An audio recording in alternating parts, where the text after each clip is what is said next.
মহান আল্লাহ পাককে খুশি করার জন্য এক আওয়াজে সমস্বরে সকলেই বলছি আলহামদুলিল্লাহ।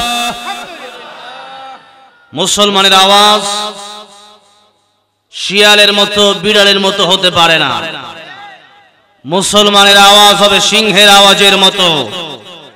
মুসলমানের কাছে তরবারি নাই, বোমা নাই, রকেট নাই, কামান নাই, কিন্তু মুসলমানের কাছে যে ইমানের পাওয়ার আছে, যে আল্লাহু আকবারের ধ্বনি আছে, সেই আল্লাহু আকবার ধ্বনির কাছে তামাম পৃথিবী কিছুই না। আল্লাহ বলেছেন ওয়ালা তাহিনু ওয়ালা তাহজানু ওয়া আনতুমুল আলাউনা ইন কুনতুম মুমিনিন। তোমাদের ভয় নাই, তোমাদের চিন্তা নাই যদি তোমরা মুমিন হও, ঈমানদার যদি হও। এখন এখানে যারা আছেন, এখানে কি আমরা সবাই মুসলমান না হিন্দু? মুসলমান। আমরা সবাই মুসলমান। এখন আলহামদুলিল্লাহ অনেক মাহফিলে হিন্দুরাও থাকে। অনেক সময় গতকাল নাটোরে মাহফিল ছিল আমার, সেখানে অনেক হিন্দুরা মাহফিলে বসে বসে ওয়াজ শুনেছে। বলি আলহামদুলিল্লাহ, আল্লাহ তাদের হেদায়েত দান করেন, বলেন আমিন। তো মুসলমান যারা, মুমিন যারা, এরা তো এদের জীবনকে উৎসর্গ করে আল্লাহর জন্য। সেই মুমিন, সেই ইমানদারের বলিষ্ঠ আওয়াজ হতে হবে। সেই ইসরায়েলিরা খুব ভয় পেয়েছে ফিলিস্তিনের হামাসদেরকে।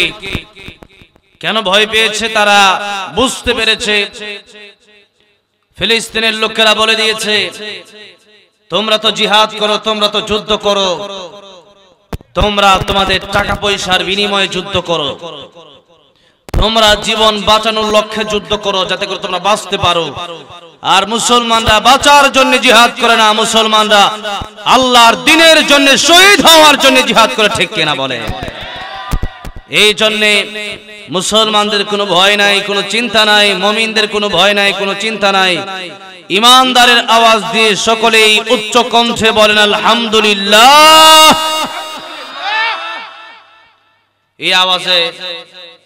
এই আওয়াজটা আমার কানেই বাড়ি দিল না ওই রকম। যারা বিবাহিত আছেন একটু হাত তোলেন তো। আলহামদুলিল্লাহ, বেশিরভাগ মানুষই বিবাহিত মানুষ। আর যারা বিয়ে করে নাই, যারা যুবক এখনো বিয়ে শাদী করে নাই, তারা একটু হাত তোলেন তো। আলহামদুলিল্লাহ, অনেক যুবক ভাইরাও আছেন। যারা বিবাহ করেছেন তারা একটু আল্লাহু আকবার বলবেন এখন, লিল্লাহি তাকবীর। এখন যারা বিয়ে করেন নাই, সিঙ্গেল আছেন, এখনো বিয়ে শাদী করেন নাই, শক্তি সব দেহের ভিতরে আছে, তারা একটু জোরে সোরে আওয়াজ দিন, বলেন আল্লাহু আকবার।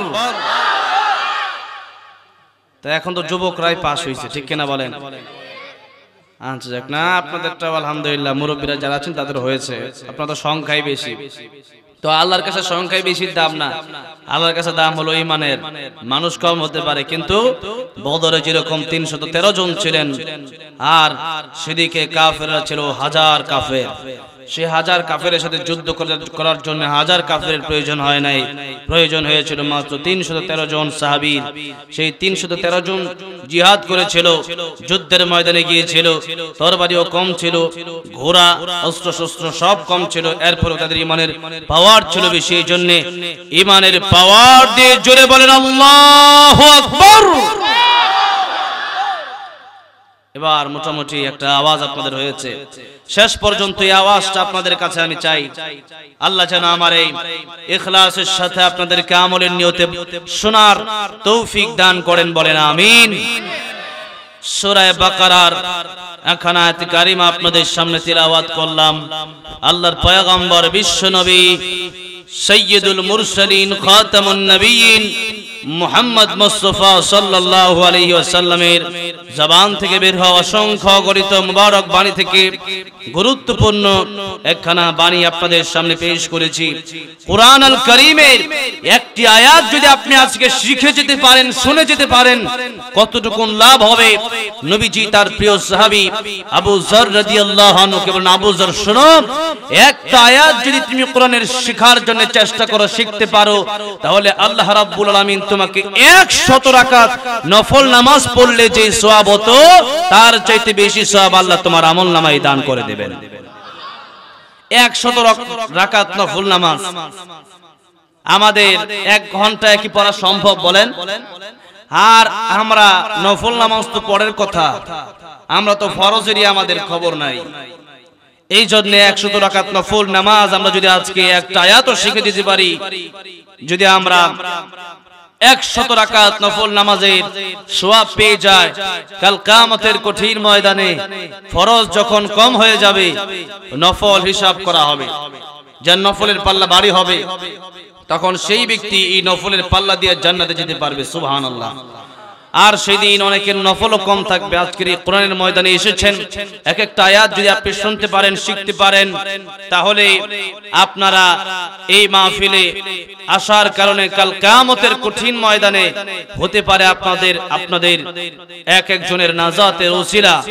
এই জন্য আজকের এই মাহফিল যেন আল্লাহ আমাদের দুনিয়ার শান্তির কারণ বানায় দেন, পরকাল কাল কিয়ামতের কঠিন ময়দানে আমাদেরকে যেন আল্লাহ রাব্বুল আলামিন এই মাহফিলের উসিলায় জান্নাতুল ফিরদাউসের মেহমান বানায় দেন। সকলে বলেন আমিন। আমার ভাইরা, আমার মুরব্বি বাবাজিরা, মনোযোগ দিয়ে কথাগুলো শুনতে হবে।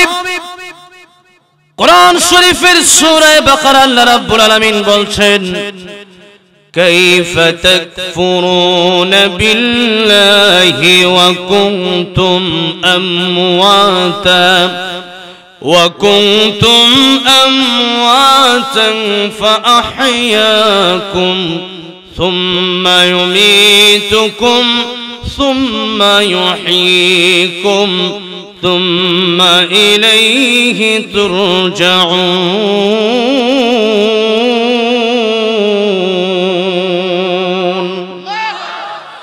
আল্লাহ রাব্বুল আলামিন বলছেন, ও দুনিয়ার মানুষ, কাইফা, এই কাইফা শব্দের অর্থ হলো, বাংলা অর্থ হলো কিভাবে। একজন মানুষের, একজন মালিকের কর্মচারী অথবা কোনো বাবার সন্তান যখন কথা শোনে না, তখন বাবা বলে, আমার কথা আমার ছেলেটা শোনে না, কিভাবে সম্ভব? মালিক বলে, আমার কর্মচারী আমার কথা শুনে না, কিভাবে সম্ভব? আবার সহজ ভাষায় আমরা বলি, কেমনে সম্ভব, কেমনে পারলো আমার সাথে বেয়াদবিটা করতেছে? আল্লাহ তাআলা এই কথাই বলছেন, দুনিয়ার মানুষেরা রে, কাইফা তাকফুরুনা বিল্লাহ, ও দুনিয়ার মানুষেরা, তোমরা আমার সাথে, আমি আল্লাহর সাথে কিভাবে তোমরা নাফরমানি করো? অথচ বান্দারে, আমি আল্লাহ তোমাদেরকে জীবন দিলাম, কুনতুম আমওয়াতা, ছিলে মৃত, ফাআহিয়াকুম, আমি আল্লাহ তোমাদের জীবন দান করলাম, থুম্মা ইউমিতুকুম থুম্মা ইউহয়িকুম থুম্মা ইলাইহি তুরজাউন। এ পৃথিবীর মানুষ, এই জীবন জীবন নয়, আরো জীবন আছে। এই জীবন নিয়ে যাবে সেই জীবনের কাছে। আল্লাহ রাব্বুল আলামিন বললেন, সুম্মা ইউমিতুকুম, আবার তোমাদের মরতে হবে, সুম্মা ইউহয়িকুম, এই মৃত্যুর পরে আমি আল্লাহ রাব্বুল আলামিন তোমাদের আবার জীবন দান করব, সুম্মা ইলাইহি তুরজাউন, আবার কিয়ামতের ময়দানে আমি আল্লাহর সামনে দাঁড়ায় যেতে হবে। বান্দারে, এই জীবন দিয়েছি খেলতামাশার জন্য নয়, এই জীবন আমি আল্লাহ তোরে দিলাম, নিশ্চয় একটা কারণ আছে। সেই কারণ হলো আমি আল্লাহর গোলামির জন্য, আমি আল্লাহর ইবাদতের জন্য। মা খালাকতুল জিন্না ওয়াল ইনসা ইল্লা লিয়াবুদুন, ইবাদতের জন্য।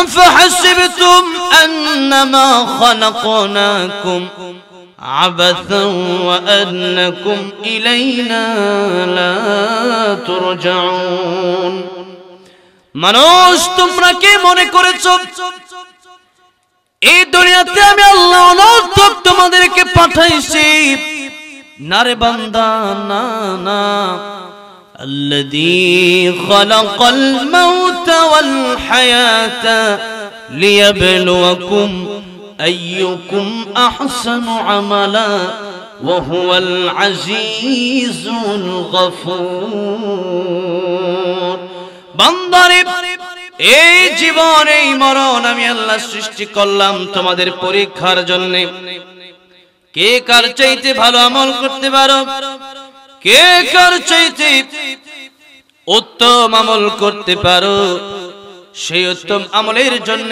বান্দারে আমি সৃষ্টি করলাম এই দুনিয়ার জীবন এত ছোট জীবন আল্লাহর পয়গম্বর বিশ্ব নবী মুহাম্মদ আরবি সাল্লাল্লাহু আলাইহি সাল্লাম বললেন সাহাবীরা রে এই দুনিয়ার জীবনটা কত অল্প কত তুচ্ছ কত ছোট আটলান্টিক মহাসাগর অথবা আরব মহাসাগর যত সাগর আছে বঙ্গোপসাগর যে কোনো একটা সাগর থেকে আপনি আপনার আঙ্গুলটা সেখানে ডুবাবেন সেই আঙ্গুলটা আবার উঠাবেন আঙ্গুল থেকে সমস্ত পানি ঝরার পরে একটা ফোঁটা পানি দেখবেন পড়তে চায় পড়ে না এই এক ফোঁটা পানি হলো দুনিয়ার জীবন আর পরকাল হলো গোটা সাগরের পানি যত পানি শেষ হয় না এত বড় জীবন হলো পরকালের জীবন এই জন্য আমাদেরকে আল্লাহর পয়গম্বর বললেন দুনিয়া মাজরাতুল আখিরাত দুনিয়া হচ্ছে তোমাদের কর্মক্ষেত্রে দুনিয়ায় যা করবা কঠিন কিয়ামতের ময়দানে আল্লাহ রাব্বুল আমিন তোমাদেরকে সেই ফল দান করবেন সেই রেজাল্ট দেবেন এই জন্য শুন এই মুহূর্ত থেকে ওয়াদা করতে হবে পান করতে হবে প্রতিজ্ঞা করতে হবে জীবনে ওয়াজ নসিহত কম শুনেন নাই এই ওয়াজ নসিহত করার দায়িত্ব আমার আপনি শুনবেন কি শুনবেন না মানবেন কি মানবেন না সেটার দায়িত্ব আপনার আল্লাহ রাব্বুল আলামিন বলেন ইয়া মা'শারাল জিন্নি ওয়াল ইনসি ইন ইসতাতাতুম أن تنفذوا من أقطار السماوات والأرض فانفذوا لا تنفذون إلا بسلطان فبأي آلاء ربكما تكذبان আল্লাহ রাব্বুল আলামিন বলেন আমার গোলামি আমার ইবাদত যদি তোমাদের কাছে ভালো না লাগে এই আকাশ এই জমিন ছেড়ে তোমরা বের হয়ে চলে যাও আপনাদেরকে জিজ্ঞাসা করতে চাই আকাশ কার জমিন কার সবই তো আল্লাহর এখন আসেন আমাদেরকে আল্লাহ বলেন আকাশ জমিন ছেড়ে বের হয়ে চলে যেতে যারা ইবাদত করবে না এখন যারা নামাজ পড়ে না পর্দায় থাকে না আল্লাহর কোরআন মানে না এরা কি আল্লাহর আকাশ জমিন থেকে বের হয়ে যেতে পেরেছে নাকি বলেন আল্লাহর আকাশ আল্লাহর জমিন থেকে তারা বের হয়ে যেতে পারে নাই আপনাদেরকে আমি জিজ্ঞাসা করতে চাই বাংলাদেশ থেকে ইন্ডিয়া যদি চলে যান আল্লাহর আকাশ জমিন ছেড়ে বের হওয়া যাবে নাকি সম্ভব হবে নাকি আপনি যদি বাংলাদেশ ছেড়ে চায়না চলে যান ভুটান চলে যান নেপাল চলে যান ইন্দোনেশিয়া চলে যান মালয়েশিয়া চলে যান আমেরিকা লন্ডন সহ সৌদি আরব আমিরাত সহ বিশ্বের যে কোনো কান্ট্রিতে আপনি চলে যান বলেন তো দেখি আল্লাহর আকাশ জমিন ছেড়ে যাওয়ার মতো কোনো জায়গা আছে নাকি এই বিশাল আকাশ ছেড়ে এই বিশাল জমিন ছেড়ে আল্লাহর আকাশ আল্লাহর জমিন ছেড়ে বের হয়ে যাওয়ার মতো কোনো জায়গা আপনার নাই সুতরাং আল্লাহর গোলামি করতে হবে আল্লাহ বলেন আমার আসমান জমিন তোমরা ছেড়ে চলে যাও। দুনিয়ার মানুষ মনে করেন বাংলাদেশের আইন যদি আপনি না মানেন, বাংলাদেশে জজ কোর্ট আছে, ম্যাজিস্ট্রেট কোর্ট আছে, হাইকোর্ট সুপ্রিম কোর্ট আছে, আপনার বিরুদ্ধে সুপ্রিম কোর্টের যে ম্যাজিস্ট্রেট তিনি ঘোষণা করলেন আপনার বিরুদ্ধে আপনি রাষ্ট্রদ্রোহী অথবা দেশের বিরুদ্ধে কোনো কথা বলেছেন, এই জন্য আপনাকে জেল কাটতে হবে, গোটা জীবন আপনাকে জেলের ভিতরে কাটাতে হবে অথবা দেশ থেকে আপনার বের হয়ে যেতে হবে। এই যে ম্যাজিস্ট্রেট, সুপ্রিম কোর্টের ম্যাজিস্ট্রেট তিনি যে ঘোষণা দিলেন, সারা বাংলাদেশের মানুষ মিলে যদি আন্দোলন করে যে না ওনার এই কথা আমরা মানবো না, বলেন তো পুলিশ কি আমাদের কথা মানবে নাকি? কার কথা মানবে? ম্যাজিস্ট্রেটের কথাই মানবে। এই জন্য আসুন, দুনিয়ার ম্যাজিস্ট্রেট সে সত্য বিচার করতেও পারে, মিথ্যা বিচার করতেও পারে, আর আমাদের বাংলাদেশে তো এখন সত্য বিচার নাই বলতে গেলে, আছে নাকি? সত্য উঠে গেছে আমাদের দেশে। কোরআন দিয়ে যদি বিচার করা হতো, যদি কোরআন, যারা কোরআন নবীজি বলেছেন যারা কোরআন থেকে কথা বলে তারা সত্য কথা বলে, যারা কোরআন দিয়ে বিচার করে তারা ইনসাফের বিচার করে, ওমান হাকামা বিহি আদালা, তারা ন্যায়ের বিচার করে, তারা সত্য সঠিক বিচার করে। কিন্তু দুঃখজনক হলেও সত্য কথা, ইন্ডিয়া, আমেরিকা, লন্ডনে যেরকম তাদের বানানো, তাদের নিজের ইচ্ছা মতো তারা বিচার করে, সেই আমেরিকা, সেই লন্ডন, সেই পশ্চিমাদের কৃষ্টি কালচার আজকে বাংলাদেশে তৈরি করা হয়েছে এবং তারা তাই মেনে নিচ্ছে। কোরআনের বিচার যদি, এক একটা আয়াতের বিচার যদি বাংলাদেশে কার্যকর করা হতো, অশান্তি থাকতো না, এদেশে চুরি, এদেশে ডাকাতি, জেনা অনেক আগেই বন্ধ হতো। কিন্তু বড় দুঃখজনক হলেও সত্য কথা, যারা বিচার করবে, যারা ইনসাফের বিচার করে, চুরি করবে, চুরি বন্ধ করবে, ডাকাতি বন্ধ করবে, জেনা বন্ধ করবে, মদ, জুয়া, গাঁজার আসর বন্ধ করবে, তারা নিজেরাই চুরি আর ডাকাতিতে ব্যস্ত। সেজন্য বন্ধ করবে কারা? আজকে আল্লাহ রাব্বুল আলামিন কোরআন শরীফে বলেছেন, আস-সারিকু ওয়াস-সারিকাতু ফাকতাউ আইদিয়াহুমা। সুর অথবা সুরনি, সুর মহিলা হোক পুরুষ হোক, চুরি করছে তো হাত কেটে দাও। এই যে একটা বিচার, এটা আল্লাহর কোরআনে আছে না নাই বলেন তো? আস-সারিকু ওয়াস-সারিকাতু ফাকতাউ আইদিয়াহুমা, একটা কোরআন শরীফে আছে না নাই বলেন? কোরআন শরীফের আয়াত, আল্লাহর কোরআনের আইন, কিন্তু সেই আল্লাহর কোরআনের আইন এই মুসলিম দেশেও চলে না। হিন্দু দেশ, খ্রিস্টান দেশ, সে দেশে তো পরের কথা, বাংলাদেশ একটা মুসলিম কান্ট্রি হওয়ার পরেও এই নিয়ম চলে না। এই নিয়ম তো চলবে দূরের কথা, বরং আমি অনেক জায়গায় শুনেছি বাংলাদেশের জেলে, বাংলাদেশের কারাগারে চোরের শাস্তি সবচেয়ে কম হয়, আর বাংলাদেশে আলেমদের শাস্তি সবচেয়ে বেশি হয়। আল্লামা সাঈদী 13 বছর কারাগারে কাটিয়েছেন, মুফতি আমির হামজা প্রায় 3 বছর কারাগারে কাটিয়েছেন, আল্লামা মামুনুল হক সাহেব সহ অনেক উলামায়ে কেরাম এখনো কারাগারে আছেন। তাদেরকে আপনি মুক্তি দিয়ে দেন, দেশে শান্তি আসবে। তাদেরকে বিচারের কাঠগড়ায় দাঁড় করায়েন না, আল্লাহর কাঠগড়ায় আপনাদের দাঁড় হতে হবে কিয়ামতের ময়দানে।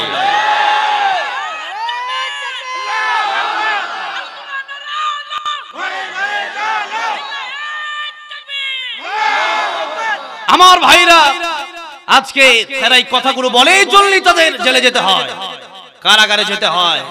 কিন্তু বলেন তো দেখি, এগুলা জেলে আর রিমান্ডে নিয়ে কি তাদেরকে দমাতে পেরেছে? পারছে? আলহামদুলিল্লাহ, অনেক উলামায়ে কেরাম জেল থেকে মুক্তি পেয়েছে। এই জেল হাজত থেকে যারা মুক্তি পেয়েছে, অনেকের সাথে আমার কথা হয়েছে। রফিকুল ইসলাম মাদানী একজন ছোট্ট মানুষ, আপনারা দেখেছেন, জেল থেকে প্রায় 3 বছর কারাগার ভোগ করার পরে এই স্টেজে যে কথাগুলো বলছে, ওই দিনও বাইতুল মুকাররমের সামনে কথা বলেছে, ভয় পেয়ে কথা বলে নাই, বরং ইমানের স্পিড আরো বেড়েছে, ঠিক কিনা বলেন? সুতরাং আমাদেরকে জেলের ভয় দেখায়া, ফাঁসির ভয় দেখায়া, হামলা মামলা রিমান্ডের ভয় দেখায়া আল্লাহর কোরআনের কথা বন্ধ করা যাবে না। যত আলেম বন্ধ করবেন, আল্লাহ বাংলাদেশে তার চেয়ে ডবল আলেম বাংলাদেশে তৈরি করে দিবেন। বাংলাদেশে কোরআন আপনি বন্ধ করতে পারবেন না, আল্লাহর কোরআন আল্লাহ হেফাজত করবে, আপনারা কোরআনের আইন বন্ধ করতে পারবেন না। এই জন্য আমরা বলতে চাই আল্লাহর কোরআন তো হেফাজত করবেন আল্লাহ, ইন্না নাহনু নাযালনা যিকরা ওয়া ইন্না লাহু লাহাফিজুন, আল্লাহ হেফাজত করবে। জেলে আপনি কয়জনকে ভরবেন? জেলে কয়জনকে ভরা যায়? ঠিক কিনা বলেন? জেলে কয়জনকে ভরা যায়? এই জন্য আসেন আল্লাহর কোরআন দিয়া বিচার করতে হবে। কি দিয়ে বিচার করতে হবে? আল্লাহর কোরআন দিয়ে বিচার করতে হবে। কিন্তু এখন এই কথাটাও যদি বলি আল্লাহর কোরআন দিয়ে বিচার করতে হবে, এই কথাটা যদি আমি বলি তাহলে আমি দোষী হয়ে যাই। হ্যাঁ, আস-সারিকু আস-সারিকাতু ফাকতাউ আইদিয়াহুমা, একটা চোরের হাত আপনি বাইতুল মুকাররমের সামনে কেটে দেখান। যারা প্রশাসনের লোক আছে, একটা চোরের হাত যদি বাইতুল মুকাররমের উত্তরের গেট অথবা দক্ষিণ গেটে প্রশাসন মিডিয়ার সামনে রেখে যদি এরকম ভাবে হাতটা কেটে দেয় বাইতুল মুকাররমের সামনে, চুরি থাকবে দেশে? ডাকাতি থাকবে দেশে? কিন্তু চুরের বিচার হয় না। চুর চুরি করে জেলখানায় নিয়ে যায়, 500 টাকা দিয়ে সুইটা আসে চুর। সেই চুর আরো ডাকাতি, কি আরো বড় বড় ডাকাত যে সেখানে জেলখানায় আছে, সেই ডাকাত কিভাবে ডাকাতি করে ওইটা শিখাইছে, পরে ডাকাত হয়। ঠিক কিনা বলেন? আর আল্লাহর কোরআন, আল্লাহর পয়গম্বর বিশ্ব নবী মুহাম্মদুর রাসূলুল্লাহ সাল্লাল্লাহু আলাইহি সাল্লাম যখন নাকি কোরআনের কথা বললেন, কোরআনের দাওয়াত দিলেন, যুবক হেঁটে যাচ্ছে, একজন যুবতী আসছে। তখন আরবের নিয়ম ছিল অনেক যুবকরা যাকে তাকে রাস্তাঘাটে ইফটিজিং করত। মহিলা চিন্তা করল, আমার সামনে দিয়ে যুবক আসে, আমাকেও মনে হয় ইফটিজিং করবে, মনে হয় বাঁচতে পারবো না। যুবক তার সামনে গিয়ে ডাক দিয়ে বলল, মা, ও মা, আপনার কাছে এসেছি, আপনি কি আমারে ভয় পাচ্ছেন নাকি? আপনি কি রাস্তা হারিয়ে ফেলেছেন? আপনি কি আপনার বাড়ি ঘর চিনতে পারছেন না? আপনি না চিনতে পারলে আমারে বলেন, আমি আপনার বাড়ি রাস্তা সুন্দর করে দেখিয়ে দিব। বলেন সুবহানাল্লাহ। মহিলা জিজ্ঞেস করলো, যুবক রে, তুমি কি আরবের সন্তান নও? মহিলা জিজ্ঞাসা করার সাথে সাথে ছেলেটি বলল, আমি আরবের সন্তান, কিন্তু আমি যুবক মানুষ, কিছুদিন আগে আল্লাহর নবীর হাত ধরে কালিমা পড়ে মুসলমান হয়েছি।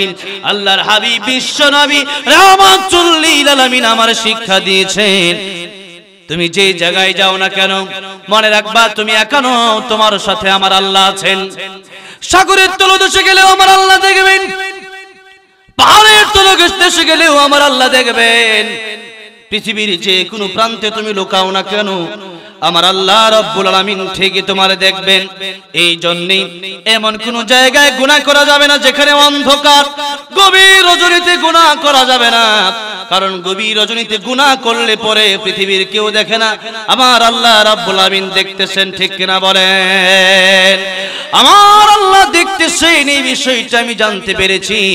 আর কিয়ামতের কঠিন ময়দানে আপনার সাথে যদি আজকে এই মুহূর্তে আমি জিনা করি, কাল কিয়ামতের কঠিন ময়দানে আল্লাহর সামনে দাঁড়ায় জবাব দিতে পারবো না। ফামান ইয়ামাল মিসকালা যাররাতিন খায়রান ইয়ারা ওয়া মান ইয়ামাল মিসকালা যাররাতিন শাররান ইয়ারা। ভালো কাজ অল্প করলেও কিয়ামতের কঠিন ময়দানে তা দেখতে পারবেন, আর অন্যায় যদি অল্প করেন তাও কিয়ামতের কঠিন ময়দানে দেখতে পারবেন। এই জন্য অন্যায় ছোট হলেও করা যাবে না, আর যদি ভালো কাজ, নেকির কাজ যদি ছোট হয় এটাও ছাড়া যাবে না। এই জন্য আসুন সেই কথা কোরআন দিয়ে সমাজ চালান। কোরআনের কথা যখন মানুষ শুনবে, একটা মানুষ জান্নাতের পথে যাবে। কোথায় যাবে? জান্নাতের পথে যাবে। আর কোরআনের কথা যখন বন্ধ হয়ে যাবে, মানুষগুলো জাহান্নামের তলদেশে যাওয়ার জন্য সিরিয়াল ধরবে। আজকে বাংলাদেশে কোরআনের কথা হয় বলে এখনো বাংলাদেশের লক্ষ লক্ষ মানুষ ঠিক আছে। আর যদি কোরআনের কথা না হতো, কোরআনের কথা যদি বলা না হতো, তাহলে এই বাংলাদেশের মানুষের অবস্থা আরো খারাপ হতো। আজকে যে দেশে আল্লাহর কোরআনের আইন চলে না, আল্লাহর কোরআনের কথা চলে না, সেই জায়গাগুলোতে আপনি তাকিয়ে দেখবেন, সেই জায়গায় একটা ঘন্টার জন্য কারেন্ট চলে গেলে চুরির অভাব হয় না, শুধু চুরি আর চুরি হয়, ডাকাতি আর ডাকাতি হয়, ব্যাংলুট হয়। এই জন্য যে কথা আমি বলতেছিলাম, আল্লাহ কোরআন দিয়ে এই দুনিয়ার বিচার করার প্রয়োজন আছে না নাই? আল্লাহর কোরআন দিয়ে যদি দর্শনের বিচার করা হতো, বিবাহিত স্ত্রী অথবা স্বামী যদি পরকিয়া করে, এদেরকে যদি বিচার করা হতো, রজব মেরে যদি হত্যা করা হতো বাইতুল মাকরমের সামনে, তাহলে আজকে জিনা চলতো না। যারা জিনা করে 100 বেতের আঘাত, মদ পান করলে বেতের আঘাত যদি দেওয়া হতো, তাহলে এগুলো থাকতো না। কারণ চোর চিন্তা করতো আমি যদি চুরি করি আগামীকাল জেলে যাওয়া লাগবে না, বরং আমার হাত কেটে দেওয়া হবে, অনেক বড় একটা অবস্থা আমার খারাপ হবে। এই জন্য চোর চুরি করতো না। এই জন্য আল্লাহর কোরআনের আইনের বিরুদ্ধে গিয়ে যারা এই বিচার করার চেষ্টা করবেন, আপনি জেলে সারা জীবন রাখলেও চোর ভালো হবে না, ঠিক কিনা বলেন? এই জন্য আল্লাহর কোরআন দিয়া বিচার করার প্রয়োজন আছে না নাই? আমরা তো শুধু কোরআনকে বানাইছি তাবিজের কিতাব, কোরআনকে আমরা এখন শুধু তেলাওয়াতের কিতাব বানিয়েছি। আজকে বড় বড় আন্তর্জাতিক বাংলাদেশের অনেক ছেলেরা, অনেক হাফেজ সাহেবরা আন্তর্জাতিক পুরস্কার পাইছে না? বিশ্বের বহু দেশে আন্তর্জাতিক পুরস্কার তারা পাইছে না? আন্তর্জাতিক পুরস্কার তারা পেয়েছে। এই সালেহ আহমদ তাকরিম, হাফেজ নাজমুস সাকিব, হাফেজ জাকারিয়া সহ আর অনেক হাফেজ সাহেবরা এই বাংলাদেশে আছেন, যারা আলহামদুলিল্লাহ সারা বিশ্বে এখন কোরআনের প্রতিযোগিতায় বাংলাদেশ নাম্বার 1 বলেন আলহামদুলিল্লাহ। বাংলাদেশের ছেলেরা যখন কোরআনের প্রতিযোগিতা দিতে যায়, তখন অন্য দেশের মানুষরা ভয় পায় যে বাংলাদেশের ছেলেরা কোরআন তেলাওয়াতের প্রতিযোগিতা দিতে এসেছে, তার মানে আমরা বুঝে গেছি ফার্স্ট হয়তো বাংলাদেশের ছেলেই হবে। তারা খুব ভয় থাকে। এই জন্য সেই ছেলেরা কোরআন তেলাওয়াত করে। কিছুদিন আগে তাদেরকে বাংলাদেশের প্রধানমন্ত্রী তিনিও পুরস্কার দিয়েছেন, আলহামদুলিল্লাহ আমরা খুশি। সেখানে সালেহ আহমদ তাকরিমকে পুরস্কৃত করা হয়েছে। আরেকজন আছে হাফেজ আবু রাহাত সিরাজগঞ্জের, তাকেও পুরস্কৃত করা হয়েছে। আর অনেকজন ছিল, তো এদেরকে পুরস্কার দেওয়া হয়েছে, ভালো কথা। কিন্তু তারা তো কোরআন শরীফের অর্থ, তারা কোরআন শরীফের এই তাফসীর তো তারা করছে না। তো কোরআন শরীফ তেলাওয়াত করলে পরে অনেকে শুনে, এই কোরআন শরীফ তেলাওয়াত আবু জাহেল আবুল হাব শুনতো। কি বলেন আপনারা, শুনতো না? উতবা সাইবা শুনতো। শুধু এইভাবে নয়, রাতের অন্ধকারে আবু জাহেল আবুল হাব উতবা সাইবা আল্লাহর কোরআনের তেলাওয়াত শোনার জন্য দৌড়ে যেত, বলেন সুবহানাল্লাহ। সেখানে আবু জাহেল আবুল হাব একদিন কোরআন তেলাওয়াত শুনতে গেছে, উতবা সাইবা একটার সাথে দেখা, কিরে তুই কই গেছিলি? আমি কোরআন তেলাওয়াত শুনতে গেছিলাম। ওয়াদা করে আর শুনবি না। এখন পরের দিন একজন চিন্তা করলো, আজকে তো আর উতবা সাইবা আসবে না, আজকে আমি একা যাই। আবু জাহেল চিন্তা করলো, উতবা সাইবা চিন্তা করে আজকে তো আর আবু জাহেল আসবে না, আজকে আমি একা যাই। এই চিন্তা করে সেও আবু জাহেলও গেছে, উতবা সাইবাও আসছে, সবগুলো আবার একসাথে হয়েছে। কিরে আবার আসছস কেন? কোরআন শরীফ তেলাওয়াত শুনতে আসছি। আল্লাহর নবীর কণ্ঠে কোরআন শরীফ তেলাওয়াত শুনতে এত মজা, যতবারই না করি আবার শুনতেই মনে চাই। সুবহানাল্লাহ। তো কোরআন শরীফ তেলাওয়াত তো আবু জাহেল আবুল হাব উতবা সাইবা তারাও শুনতো, তারাই কথা বলতো তুমি কোরআন তেলাওয়াত নিজে করো, কিন্তু কোরআনের দাওয়াত, কোরআনের তাফসীর করো না, এই নিষেধ তাদেরকে আল্লাহর নবী কি করতো। আজকেও দেখা গেছে যারা কোরআন শরীফ তেলাওয়াত করে আন্তর্জাতিক মানের হাফেজ যারা, তারা জেলে গেছে জীবনে, দেখছেন? তারা রিমান্ডে গেছে, দেখছেন? জীবনে তারা কারাগারে গেছে, দেখছেন? 1 মাস 1 দিনও তারা কারাগার ভোগ করে, বরং তাদেরকে মন্ত্রণালয় থেকে পুরস্কৃত করা হয়। কিন্তু যারা কোরআনের তাফসীর করেছে, যারা কোরআনের কথা বলেছে, যারা এটা চেয়েছে কোরআনের আইন দিয়ে এই দেশটা পরিচালিত হোক, কোরআনের আইন আদালতে চলুক, কোরআনের আইন সমাজে চলুক, কোরআনের আইন গ্রাম থেকে নিয়ে শহরগঞ্জে সব জায়গায় চলুক, আজকে দেখবেন একটু উচ্চ সুরে কথা বললেই তাদেরকে রিমান্ডে কারাগারে দেওয়া হয়, ঠিক কিনা বলেন? তার মানে তারা কোরআন শুনতে খুব মজা পায়, কিন্তু কোরআনের আইন তাদের কাছে ভালো লাগে না, ঠিক কিনা বলেন? কোরআনের আইন ভালো লাগে না, ভালো লাগবে কেমনে? কোরআনের আইন যদি তারা মানতে চায়, নিজে না ভালো হলে তো আর সমাজ ভালো হবে না।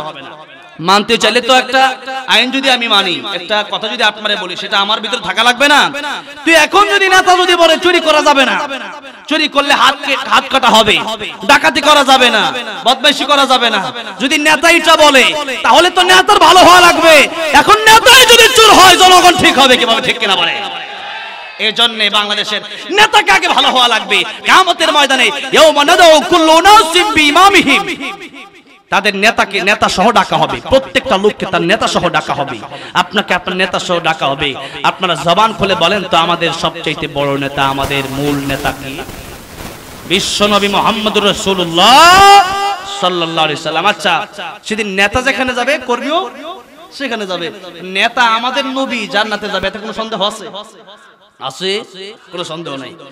আচ্ছা বলেন তো, মনে করেন বাংলাদেশের কারো নাম আমি নিচ্ছি না, যে কোনো ব্যক্তিগত নেতাই হোক না কেন জান্নাতে যাবে গ্যারান্টি আছে নাকি? সার্টিফিকেট আছে? সার্টিফিকেট নাই। এখন আমার নবী জান্নাতে যাবে, তার কর্মী যদি আমি হই আমার নবীর কর্মী, তাহলে এতটুকু আশা করা যায় যে আমার নবীর সাথে আমি জান্নাতে যেতে পারবো, ঠিক কিনা বলেন? নবী বলেছেন মান হাব্বা সুন্নতি ফাকাদ হাব্বানি ওয়া মান হাব্বানি কানা মাই ফিল জান্নাহ। আমাকে অনুসরণ করলে আমার সুন্নাত মানলে তোমরা আমার সাথে জান্নাতে থাকবে। সুবহানাল্লাহ বলেন। নবীর অনুসরণ যদি আমরা করি তাহলে নবীর সাথে জান্নাতে থাকবো। আর যদি এমন নেতা, যে নেতা নিজের চরিত্র ঠিক নাই, চুরি করে দেশের টাকা দুবাই গিয়া বাড়ি করে, আমেরিকা গিয়া বাড়ি করে, লন্ডন গিয়া বাড়ি করে, এরকম নেতা যদি দেশ সমাজে থাকে, ওই নেতার আপনি অনুসরণ করলেন সুর। এখন আল্লাহ রাব্বুল আলামিন যদি জীবন দেন তাহলে বলেন তো আবার মরণ দিবেন কে? এই যে দেখেন, আমরা এক সময় ছিলাম মৃত। আল্লাহ বলেন কাইফা তাকফুরুনা বিল্লাহ, মানুষ আল্লাহর সাথে কুফরি কেমনে করে? অথচ মানুষ ছিল মৃত। আচ্ছা বলেন তো, আমরা কি আগে জীবিত ছিলাম?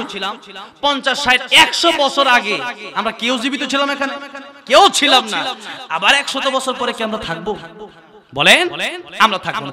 আচ্ছা বলেন তো দেখি, যেদিন আমরা পৃথিবীতে জন্ম নিয়েছিলাম ওই দিন যদি আমাদের ভিতরে ইঞ্জিন যদি না থাকতো, কি থাকতো? ইঞ্জিন যদি না থাকতো, তাহলে কি আমাদেরকে আওয়ামী লীগের সম্পাদক বানাতো? বিএনপিতে, যে কোনো দলে, জাতীয় পার্টিতে নিত না। এমন কি বাবা মা কি আপনাকে ঘরে রাখতো? ঘরে রাখতো না। কেন রাখতো না? যেই সন্তান জীবিত নাই তারা রাখে কি করবে? ঠিক না বলেন? যে সন্তান জীবিতই নাই তারে বাপ মাও ঘরে রাখে না। তাহলে এতদিন পর্যন্ত আপনার ভিতর রূহ ছিল, রূহ আত্মা ছিল। আপনার এই রূহ, এই আত্মা যেদিন চলে যাবে, আপনার এই দেহ থেকে যেদিন নাকি আপনার রূহ বের করে নেওয়া হবে, সেদিন কি আপনার এই দুনিয়াতে কেউ জায়গা দেবে? আপনাকে কি ঘরে রাখা হবে? কি আপনার সাথে কি ব্যাংক ব্যালেন্স সব দিয়ে দেওয়া হবে কবরে?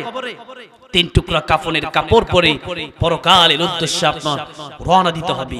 দুনিয়ার টাকা পয়সা দিয়ে সেদিন কোনো কাজ হবে না। আমার বন্ধুগণ, আমার মুরব্বি বাবাজিরা, রূহ যদি না থাকতো, ইঞ্জিন ছাড়া বডির কোনো দাম ছিল না। আর এখন যদি রূহ চলে যায়, আপনার দাম দুনিয়াতে থাকবে না। আমি এখানে বসে আলোচনা করছি, আমি মারা গেলে আমাকে জুবায়ের আহমদ তাশরিফ বলবে না, মানুষ বলবে। লাশের কখন গোসল হবে, জানাজা কখন হবে, দাফন কখন হবে? আমার ভাইরা, আমার মুরব্বি বাবাজিরা, আজকে আমরা নামাজ পড়ি না। নামাজ পড়েন, কারণ একটা সময় নামাজ আপনার সামনে দাঁড়ায় যাবে, সেদিন আর নামাজ পড়ার সুযোগ হবে না। আপনার সামনে নামাজ দাঁড়ায় যাবে। এই জন্য নামাজ আপনার সামনে দাঁড়ানোর আগে আপনি নিজে নামাজি হয়ে যান, আপনি আল্লাহর দ্বীনের জন্য কোরবান হয়ে যান। আমার বন্ধুগণ, আমার ভাইরা, আমার মুরব্বি বাবাজিরা, বলতেছিলাম আল্লাহ যদি রূহ না দিত তাহলে এই দুনিয়াতে আমরা থাকতে পারতাম না। এখনো যদি রূহ না থাকে তাহলে বলেন তো আমরা দুনিয়াতে থাকতে পারবো নাকি? এই রূহ না থাকলে দুনিয়াতে থাকতে পারবো না। আপনার আপনজনেরা আপনার কাছ থেকে ঘড়িটা খুলে নিয়ে যাবে, আপনার আপনজনেরা আপনার কাছ থেকে জামা কাপড় খুলে নিয়ে যাবে, আপনার আপনজনেরাই আপনার স্বর্ণের আংটিটা, রূপার আংটিটা খুলে নিয়ে যাবে। আপনার আপনজনেরাই আস্তে আস্তে গরিব জামাতে পিলিট দিয়ে কেটে কেটে আপনারে উদাম করবে, উলঙ্গ করা হবে, এরপরে গোসল দেওয়া হবে, আপনাকে জনমের ধরে সাদা কাফনের কাপড় পরানো হবে। অগ্রণী ব্যাংক, ডাচ বাংলা ব্যাংক, এই দুনিয়ার যত ব্যাংকের টাকা রেখেছেন একটা টাকাও আপনারা দেওয়া হবে না। যত জমি, যত সম্পদ ক্রয় করেছেন একটা সম্পদও আপনার সাথে যাবে না। আমার ভাইরা, আমার বন্ধুগণ, আমার মুরব্বি বাবাজিরা, আজকে দুনিয়ার প্রেমে মত্ত হইয়া, দুনিয়ার প্রেমে পাগল হইয়া আজকে দুনিয়ার নেতারে ভালোবেসেছেন, দুনিয়াকে প্রাধান্য দিয়েছেন, কিন্তু কিয়ামতের কঠিন ময়দানে এই দুনিয়া আপনার সাথে থাকবে না। আল্লাহর পয়গম্বর বিশ্বনবী সাহাবীদেরকে বললেন, সাহাবীরা রে, একটা লোক মারা যাবে, তার 3টা ভাই ছিল। একজন ভাইকে জিজ্ঞেস করলো, আমার মৃত্যুর পরে তুমি কি করবে আমার জন্য? ভাই বলল, তোমার মৃত্যুর পরে আমি আর তোমার সাথে থাকবো না। আরেকটা ভাইকে জিজ্ঞেস করলো, ভাই তুমি আমার জন্য কি করবে? ভাই উত্তর দিয়ে বলল, তোমার জন্য আমি কবর পর্যন্ত যাব, কাফনের কাপড় কিনে এনে ওই কবরে আমি তোমারে নামায় দেব, এরপরে আমি আবার চলে আসব। তৃতীয় ভাইকে জিজ্ঞেস করলো, ভাই তুমি আমার জন্য কি করবে? তৃতীয় ভাই জবাব দিল, আমি তোমার জন্য শুধুমাত্র তোমার সাথে কবর পর্যন্ত যাব না, তোমার সাথে আমি কবরে যাব, হাসরে যাব, পুলসিরাতে যাব, মিজানে যাব, আল্লাহর তৈরি জান্নাতে যাওয়ার আগ পর্যন্ত আমি তোমার সাথী হয়ে যাব। সুবহানাল্লাহ। আসতে বললেন, জোরে বলেন সুবহানাল্লাহ। আল্লাহর পয়গম্বর বিশ্ব নবী মুহাম্মদুর রাসূলুল্লাহ সাল্লাল্লাহু আলাইহি ওয়াসাল্লাম তিনি বলেন, ওই তিন ভাই তো দুনিয়ার সাধারণ কোনো ভাই না। ওই তিন ভাই হলো, এক ভাইয়ের নাম হলো সম্পদ। প্রথম ভাইয়ের নাম কি? সম্পদ। কেউ মারা গেলে সম্পদ কি তার সাথে কবরে যায়? সম্পদ তার সাথে কবরে যায় না। সম্পদ এগুলো আর রেখে তার যেতে হবে। দুই নম্বর ভাইয়ের নাম হলো, দুই নম্বর ভাই হলো ওই ভাই তার আত্মীয় স্বজন, তার সন্তান, তার ভাই, এই ভাইটা কবর পর্যন্ত যাবে। আল্লাহর নবী বলেন, সাহাবীরা রে, আরেকটা ভাই হচ্ছে ওই ভাই যে ভাইয়ের নাম হচ্ছে নেক আমল। এই নেক আমল তোমার সাথে কবরে যাবে, হাসরে যাবে। আল্লাহর কোরআন যদি তুমি মানতে পারো, আল্লাহর কোরআন কিয়ামতের ময়দানে জেরা করবে, আল্লাহ এই বান্দারে আপনি জান্নাতে না দিলে আপনি আমার অস্বীকার করেন। আল্লাহ বলবেন, কোরআন রে, তোরে যেহেতু মানছে, তোর সুপারিশ আমি আল্লাহ আজকে গ্রহণ করব, এই জন্য আমার এই বান্দা গুনাহগার, তারপরে তোর সুপারিশ অনুযায়ী আমি আজকে সেই বান্দাকে জান্নাতের মেহমান বানায় দিলাম। একটু জোরে কোন সুবহানাল্লাহ। আমার ভাইরা, তাহলে বলেন তো আমাদের সবচেয়ে কাছে টানা দরকার কাকে? আল্লাহর কোরআনকে। বলেন কাকে? আল্লাহর কোরআনকে। কিন্তু আল্লাহর কোরআন তো আমরা পড়তেই পারি না অনেকেই, ঠিক কিনা বলেন? আফসোস আপনাদের জন্য। আপনারা নামাজ পড়তেছেন, নামাজ হয় না তো। কোরআন শরীফ তিলাওয়াত না পারলে নামাজ হবে নাকি? কোরআন শরীফ তিলাওয়াত না পারলে নামাজ হবে না। আমি লম্বা টাইম দিয়ে কিন্তু কথা বলবো না, 11টায় শেষ করব। এই জন্য এক দুজন উঠতেছেন, আমি আপনাদেরকে একটু আবদার করে একটু মা বাবার জন্য একটু মোনাজাতটা করে যাই। মুসাফির মানুষ বসেন, একজন লোক উঠবেন না, উঠলে পরিবেশ নষ্ট হয়। যারাই বসেছেন, এই পুরা মাঠটা তো ভরার কথা ছিল, তারপর যারা বসেছেন একটু কষ্ট করে আপনারা বসেন আল্লাহর দ্বীনের জন্য। যতক্ষণ বসে থাকবেন ততক্ষণ আপনার উপর আল্লাহর খাস রহমত বরকত নাযিল হবে। তো সেটা তো বলবোই, আমি তো গজল তো গাইবই, সেটা তো আছে। অলরেডি কাগজ দিতেছে আমার কাছে অনেকগুলো, 3টা কাগজ অলরেডি আসছে, এতগুলো কাগজ আমার কাছে আসছে। ও মহিলারা পাঠাচ্ছে। আচ্ছা, আর সবই দেবো না। এখন আপনারা ধৈর্য ধরে তো বসতে হবে, ধৈর্যের ফল ভালো হয়। ধৈর্য না ধরলে তো আর হবে না, ধৈর্য ধরেন। এখন আসেন, অলরেডি 10:30 বাজতে চলেছে। আমি বলেছি 11টার আগে আপনাদেরকে নিয়ে আমি বিদায় হয়ে চলে যাব। এখন যেহেতু একটু আগে ভাগে তারা আমাকে দিয়েছে, অনেক শীত, অনেক ঠান্ডা পড়েছে, এই জন্য একটু জোরে বলেন আল্লাহু আকবার। আর একটু জোরে বলেন আল্লাহু আকবার। আমার ভাইরা, আমার মুরব্বি বাবাজিরা, তাহলে বলেন যেই কথা বলতেছিলাম, আমাদের ভিতরে যে রূহ আছে, ওই রূহটা হলো আমাদের আসল। রূহ যেদিন থাকবে না সেদিন এই পৃথিবীতে আমরা থাকতে পারবো? এই পৃথিবীতে সেদিন থাকা যাবে না যেদিন ইঞ্জিন থাকবে না। ইঞ্জিন ছাড়া ডাব্বার কোনো দাম নাই। ইঞ্জিন না থাকলে ট্রেনের কোনো দাম নাই, ট্রেন চলে না। ঠিক তেমনি ভাবে রূহ যদি কারো না থাকে, তাহলে এই ব্যক্তিটা দুনিয়াতে বাঁচতে পারবে না। এই ব্যক্তিটা লাশ হয়ে যাবে, লাশ হয়ে যাবে, লাশ। লাশ চাই অর্থাৎ কিছুই না, খালি টাংটি, খালি বাক্স। এই জন্য আসুন আমার ভাইরা, আমার মুরব্বি বাবাজিরা, ওই কবরে যাওয়ার প্রস্তুতি আমাদের নেওয়ার প্রয়োজন আছে না নাই? কিন্তু কয়জন নিছেন কবরে যাওয়ার প্রস্তুতি? কয়জন নিছেন কবরে যাওয়ার প্রস্তুতি? 4টা কথা ভালো করে মনে রাখবেন, আল্লাহর কাছে দোয়া করবেন। কয়টা কথা? 4টা কথা আল্লাহর কাছে দোয়া করুন। আল্লাহ, 1 নম্বর, আল্লাহ ঈমানের সাথে মৃত্যু দিয়েন। কিসের সাথে বলেন? ঈমানের সাথে। 2 নম্বর, আল্লাহ নেক আমলের সাথে মৃত্যু দিয়েন। 3 নম্বর দোয়া করবেন, আল্লাহ ঋণ মুক্ত মৃত্যু দিয়েন।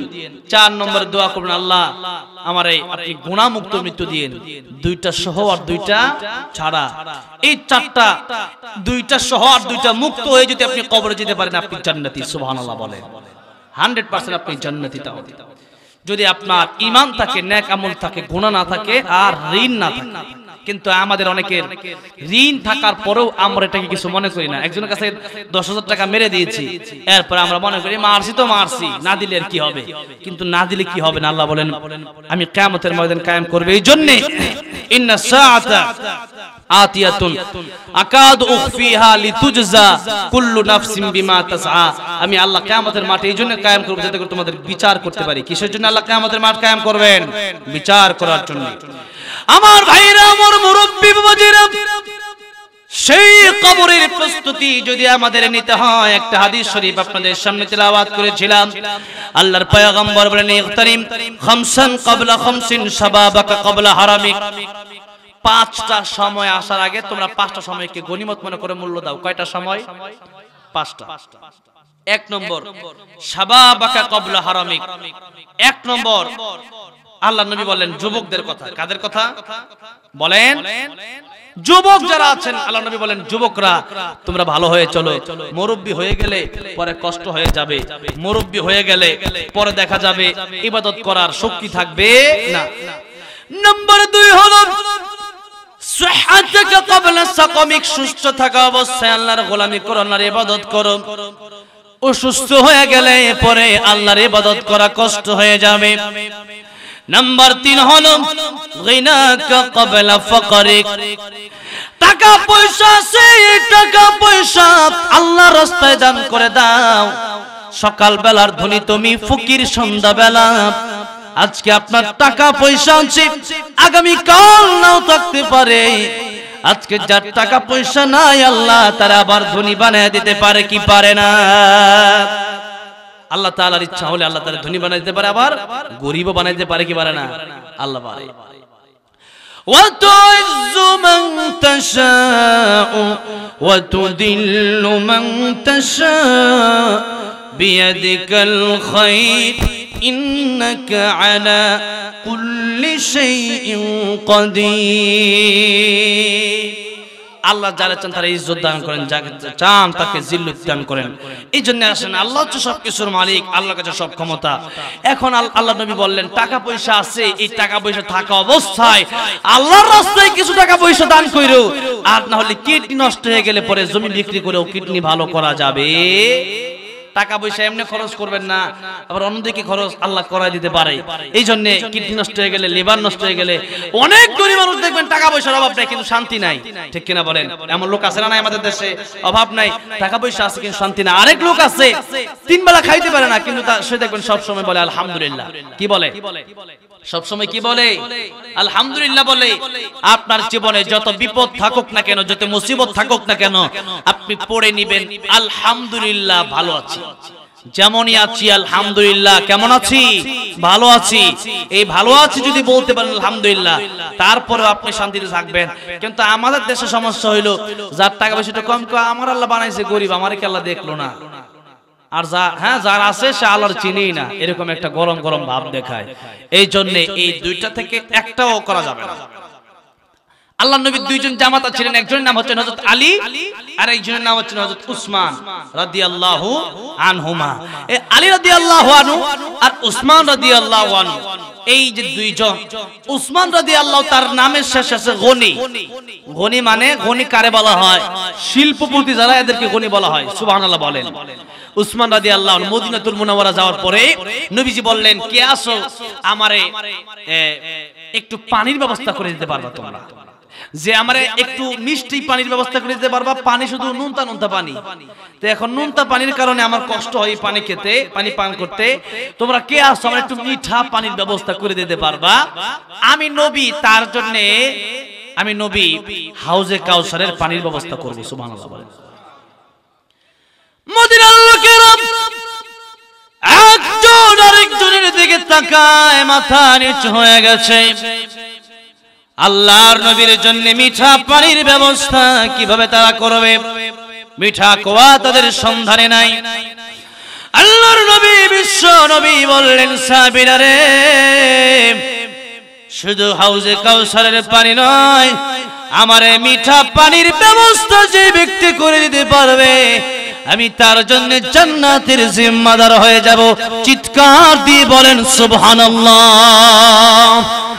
উসমান রাদিয়াল্লাহু চিন্তা করলেন আমি বলবো কি বলবো না। এখন উসমান রাদিয়াল্লাহু আনহু তিনিও তো মক্কার লোক, তিনিও তো আল্লাহর নবীর সাথে হিজরত করে গিয়েছেন মদিনায়।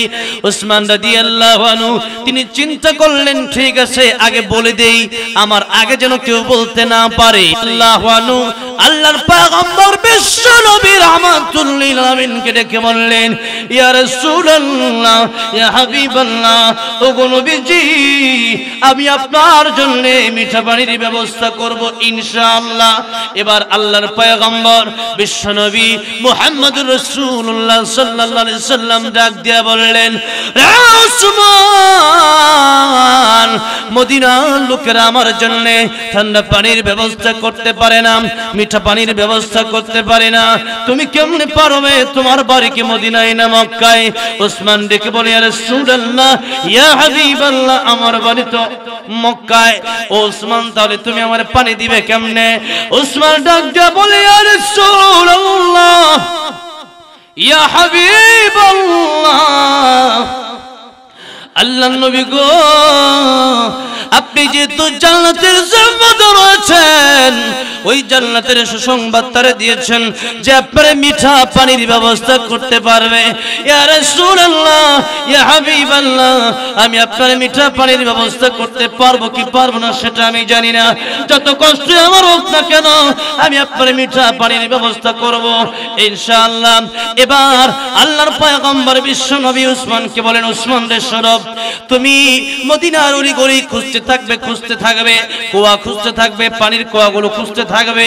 এই পানির কুয়া খুঁজতে খুঁজতে এক জায়গায় তুমি মিঠা পানির কুয়া পাবে, তবে তোমার এর জন্য কষ্ট করতে হবে। উসমান রাদিয়াল্লাহু আনহু তিনি চলতে লাগলেন মদিনার অলিগলিতে। একজন একা নয় আরেকজন লোককে নিলেন যে মদিনার অলিগলি চিনে।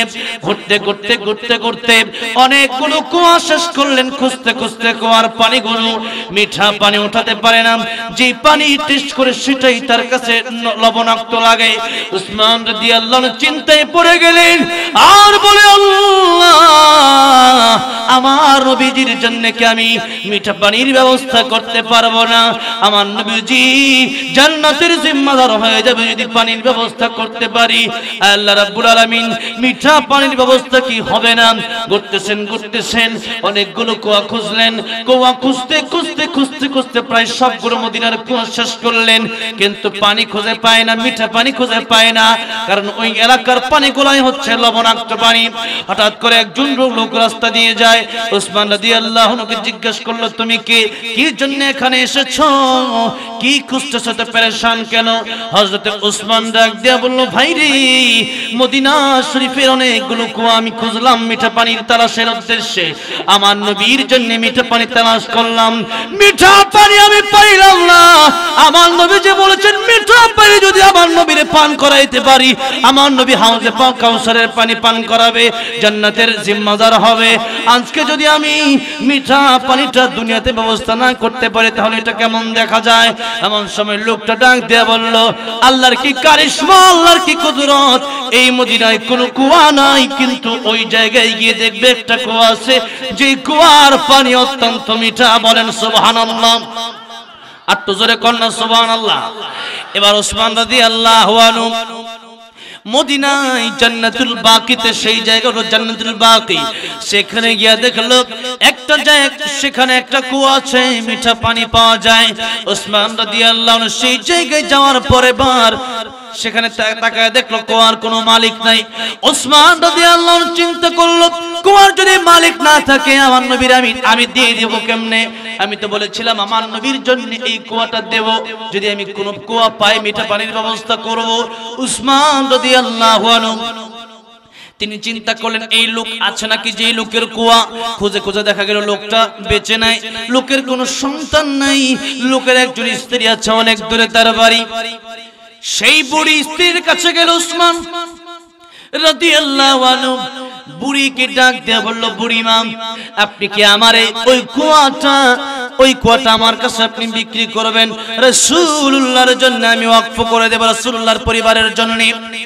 বুড়ি বলল এই কুয়াটা তোমার কাছে বিক্রি করব, টাকা পয়সা অল্প দিলে হবে না, আমার একটা কুয়ার পানি মিষ্টি, এই কুয়া ছাড়া আর কোনো কুয়া নাই। উসমান রাদিয়াল্লাহু আনহু বলেন কত লাগে? তখন 12 দিরহামে একটা উট পাওয়া যায়। কত দিরহামে? 12 দিরহামে একটা উট পাওয়া যায়। বুড়ি বলল 1 লক্ষ দিরহাম লাগবে। কত লক্ষ? 1 লক্ষ দিরহাম। এত দাম চাইলো। একটা কুয়া কিনতে লাগে 10 দিরহাম, 20 দিরহাম, 30 দিরহাম হইলেই পরে একটা কুয়া মানুষ বিক্রি করে দেয়, সেখানে 1 লক্ষ দিরহাম লাগলো। উসমান এত ধনী, নগদ 1 লক্ষ দিরহাম দিয়া ওই কূপটা ক্রয় করে আল্লাহর নবীর জন্য ওয়াকফ করে দিয়েছে। উসমান গনি এত ধনী। নবীজি তাবুকের যুদ্ধে যাবেন, বলেন কার কাছে কি আছে দাও, কার কাছে কি আছে দাও। আবু বকর বলেন ইয়া রাসূলুল্লাহ আমার বাড়িতে যা ছিল সব লইছি। কোন সুবহানাল্লাহ। আরেকজন কয়, ওমর রাদিয়াল্লাহু আনহু কয় ইয়া রাসূলুল্লাহ চিন্তা করছিলাম আজকে আবু বকরের টপকায় যাব, কিন্তু আজকে আমি আবু বকরের সাথে পারলাম না। একজন হুজুর আমি অর্ধেক দিলাম।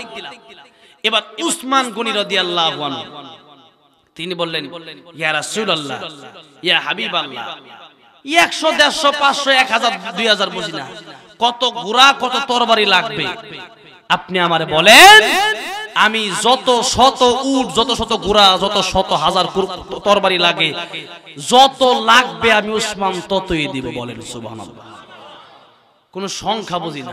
এই ছিল উসমান রাদিয়াল্লাহু আনহু। তিনি একজন শিল্পপতি ছিলেন, শিল্পপতি। সুবহানাল্লাহ বলেন, শিল্পপতি ছিলেন। এখন সে উসমান গনি, তিনি ছিলেন ধনী, তিনি ছিলেন শিল্পপতি, কিন্তু দুনিয়াতেও আল্লাহ পাক তারা দিয়েছেন। আবার জান্নাতের টিকিটও দুনিয়াতে পাইছে না, পাইছে না বলেন? জান্নাতের টিকিটও পাইছে। সুবহানাল্লাহ বলে। এই জন্য দুনিয়াতে যার টাকা আছে সেই ব্যক্তিরও চিন্তার প্রয়োজন নাই। তারা আল্লাহ টাকা দিয়া পরীক্ষা করেন, তারা আল্লাহ টাকা দিয়া। একজন মুসলমান এসে ইয়া রাসূলুল্লাহ আমি কি করব? রাসূল বললেন তোমার যদি কিছু টাকা পয়সা দরকার হয় তুমি উসমানের কাছে যাও। উসমান রাদিয়াল্লাহু আনহু গেছে, উনি গিয়া দেখতেছেন উসমান রাদিয়াল্লাহু আনহু উনি তুলা তুলা উড়ে যাচ্ছে, উনি এটা দৌড়ে দৌড়ে ধরতেছেন। সুবহানাল্লাহ। এই লোক আয়েশা বলছে ইয়া রাসূলুল্লাহ আপনার কাছে আসলাম, শুনেন যার কাছে পাঠাইছেন তুলা দৌড়ে দৌড়ে দৌড়ে তুলা ধরতেছে, এই লোকের কাছে আমার পাঠাইছেন, এত গরিব, হ্যাঁ নিজেই তো গরিব। নবীজি বললেন তুমি কি চাইছো? বলে না চাই না। এর কাছে চাই কেমনে? যে তুলা ধরে, তুলা একটা তুলা বলে দিতেছে, এটা দুইটা দুইটা আনতেছে, আবার এত গরিবের কাছে আমি চামু কেমন? নবীজি আবার পাঠালেন যাও, তুমি আবার যাও, সেখানে গিয়ে চাও। এখন আবার গেছে আরেকদিন।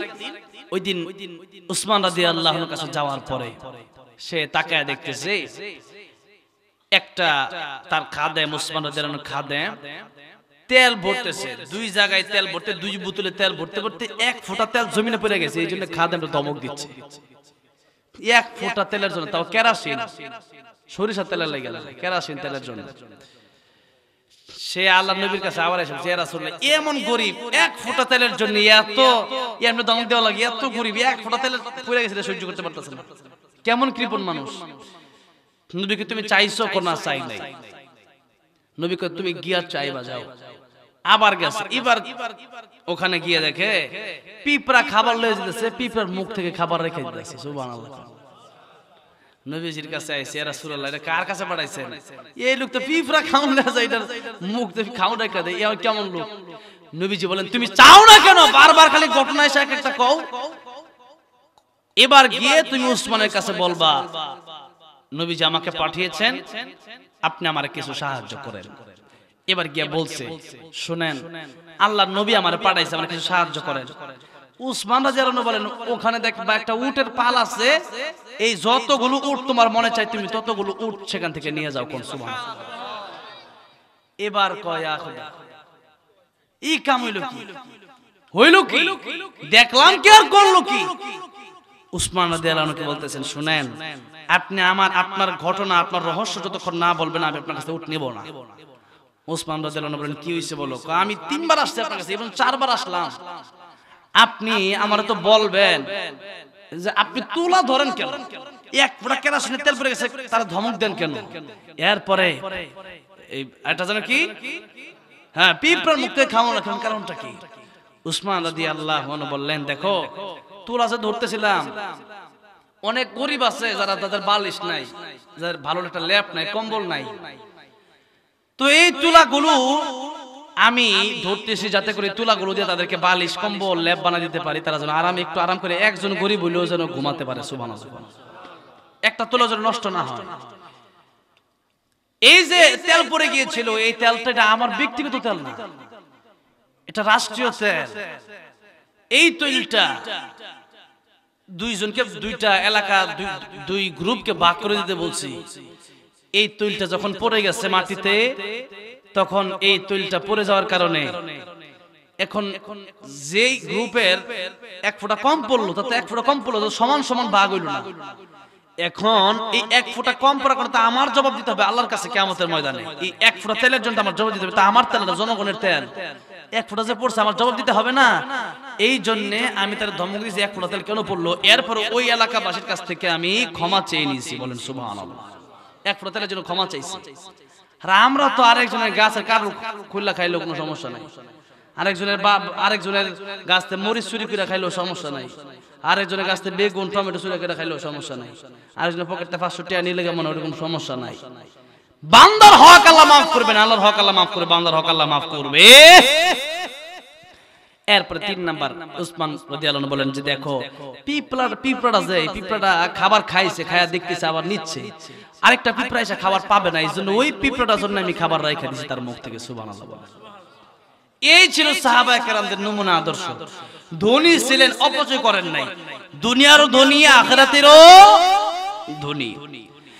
এদিকে হযরত আলী রাদিয়াল্লাহু আনহু গরিব মানুষ, আলী রাদিয়াল্লাহু আনহুর ঘরে খাবার নাই। ফাতেমা তার কেমন স্ত্রী, ফাতেমা বলে আলী আপনি আমার স্বামী, আপনি ধৈর্য ধারণ করেন। সুবহানাল্লাহ বলেন। আর আমাদের 3 দিন যদি কোনো স্বামী কোনো স্ত্রীকে খাবার না দেয় তখন কি বলে? তখন বলে যে আপনি কি আমার এই জন্য বিয়ে করছিলেন, খাবার দিতে পারেন, বিয়ে করছিলেন কেন? ঠিক কিনা বলেন? এই হচ্ছে তাদের অবস্থা। কিন্তু আল্লাহর নবী বিশ্ব নবী রাহমাতুল লিল আলামিন ডাক দিয়ে বললেন দুনিয়ার মানুষেরা রে, আমি জান্নাতে গেলাম, সেখানে দেখলাম গরিব মানুষ বেশি জান্নাতি। সুবহানাল্লাহ। গরিব মানুষ বেশি জান্নাতি হইছে। সুবহানাল্লাহ কইতেন না? আর নবীজি বলেন আমি জাহান্নামের দিকে লক্ষ্য করলাম, সেখানে দেখলাম অধিকাংশ নারীরাই জাহান্নামী। নাউজুবিল্লাহ বলেন। এখন অধিকাংশ নারীরা জাহান্নামে যাবে কেন? উল্লেখিত বিশেষ করে 2টা কারণ নবীজি বলেছেন। কয়টা? 1 নম্বর কারণ হচ্ছে যারা নারী এরা স্বামীর অবাধ্য।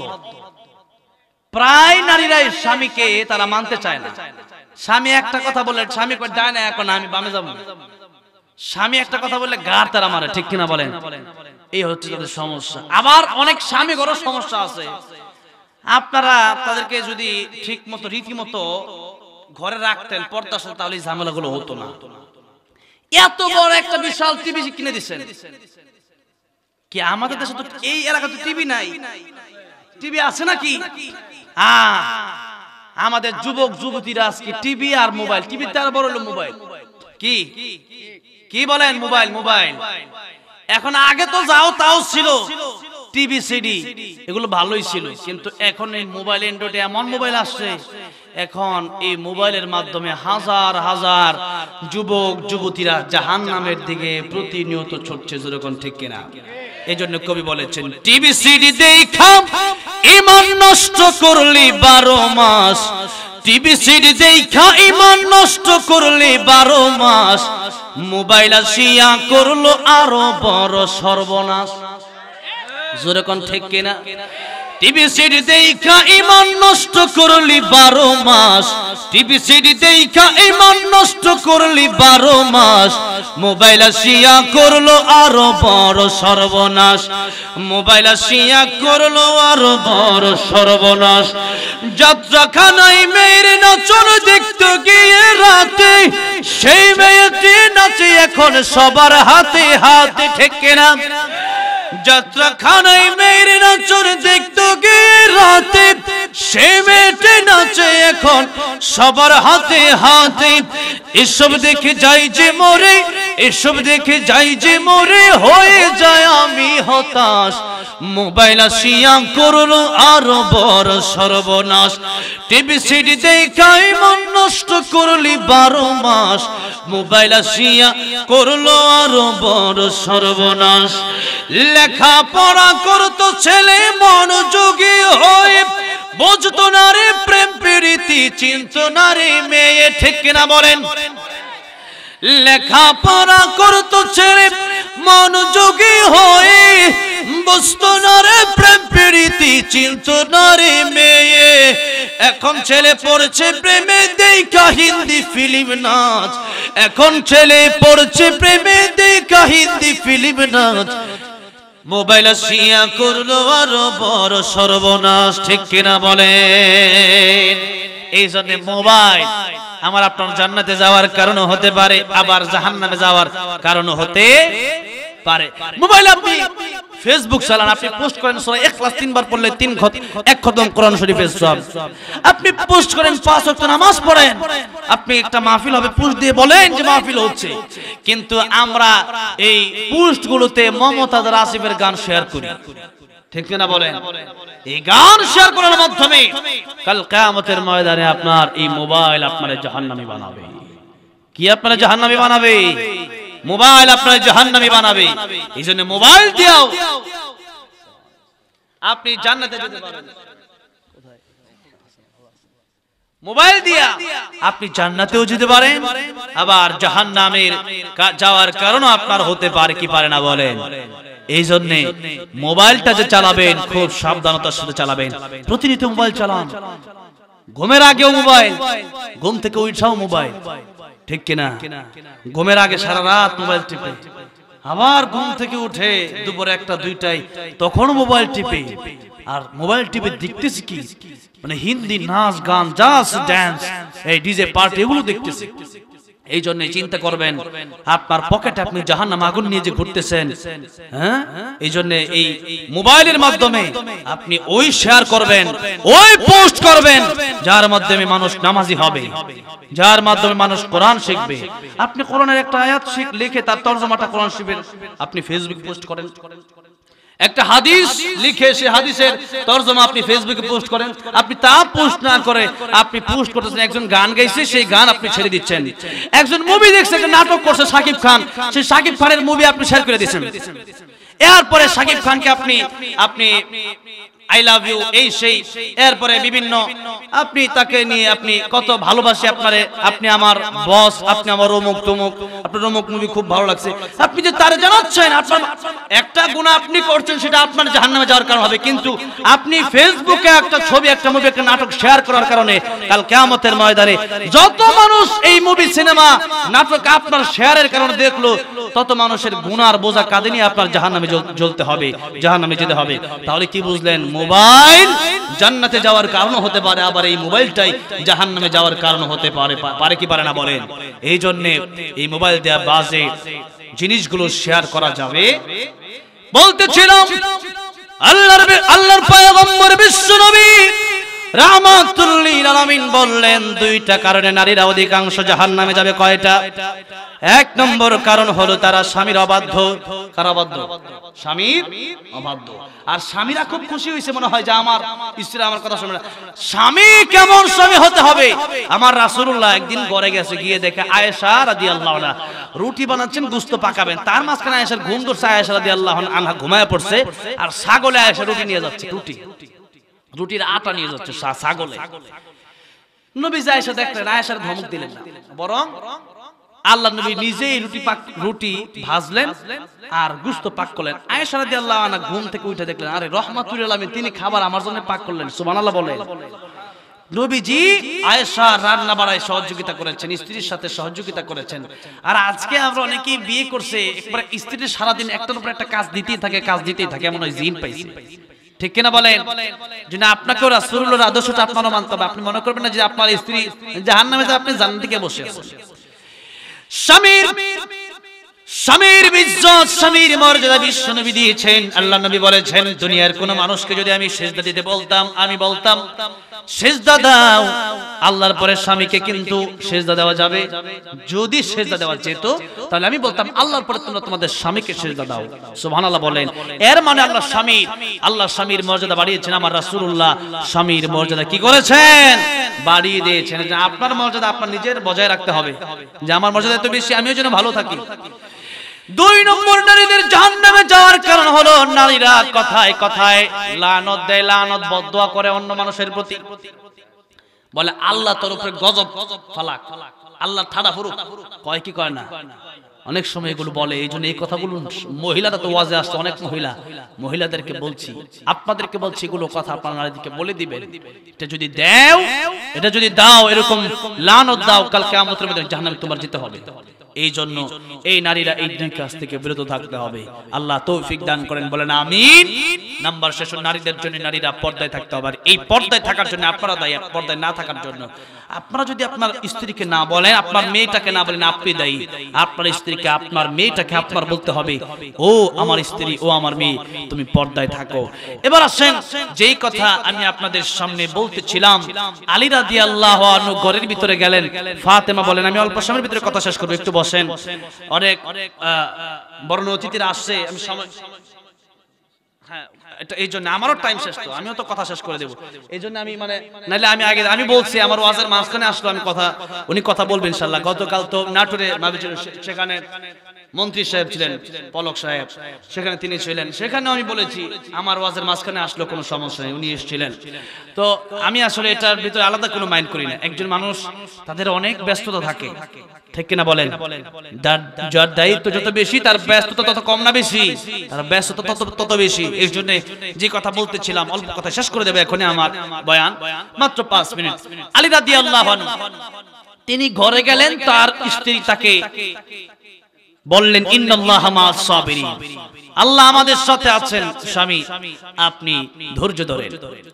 এমনকি ফাতেমা রাদিয়াল্লাহু আনহা 3 দিন ধরে যখন খাবার নাই ঘরে, ফাতেমা রাদিয়াল্লাহু আনহা তিনি তার নিজের একটা চাদর আলী রাদিয়াল্লাহু আনহুকে দিয়ে দিলেন, বললেন, প্রাণের স্বামী, এই চাদরটা আপনি বিক্রি করবেন, বাজারে গিয়ে বিক্রি করে আমাদের ঘরের খাবারের ব্যবস্থা আপনি করেন। পড়েন সুবহানাল্লাহ। এতটা স্বামীর জন্য, স্বামীকে এতটা ভালোবাসতেন। আর আমাদের স্ত্রীরা বর্তমানে স্বামীকে মানতে চায় না, এটা হচ্ছে তাদের জাহান্নামে যাওয়ার কারণ হবে। এবার আসুন, মানুষ ধনী হোক অথবা গরিব হোক, বলতেছিলাম উসমান রাদিয়াল্লাহু আনহুর কথা আর আলী রাদিয়াল্লাহু আনহুর কথা। তো উসমান রাদিয়াল্লাহু তিনি কি ছিলেন বলেন তো? উসমান গনি, তিনি কি ছিলেন? শিল্পপতি ছিলেন, শিল্পপতি। আর আলী রাদিয়াল্লাহু তিনি ছিলেন গরিব। কিন্তু বলেন, এই দুইজনই জান্নাতের টিকিট পেয়েছে কি পেয়েছে না? দুইজনই জান্নাতের টিকিট পেয়েছে।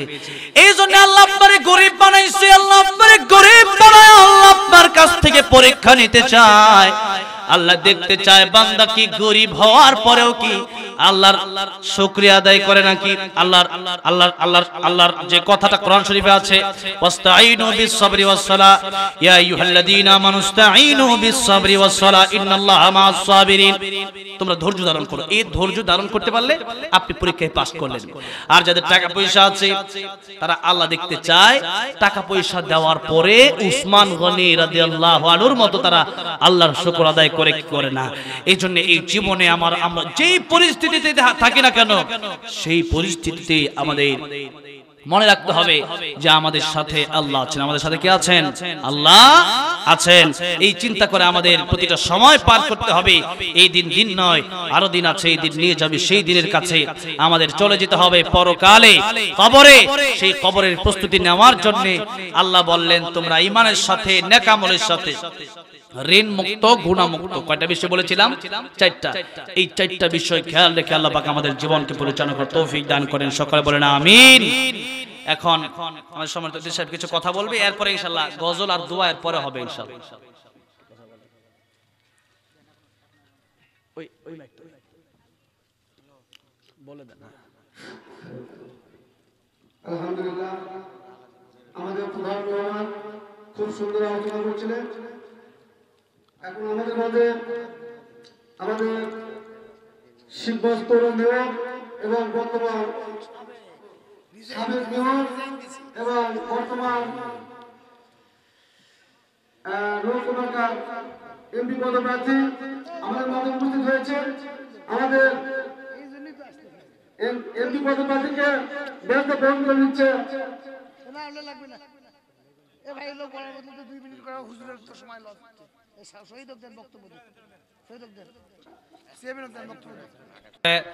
এখানে যিনি কথা বলে গিয়েছেন তৈদুর রহমান মানিক সাহেব, ওনার চেহারা দেখলে কিন্তু উনি একজন আলেম মনে হয়, ঠিক কিনা বলেন?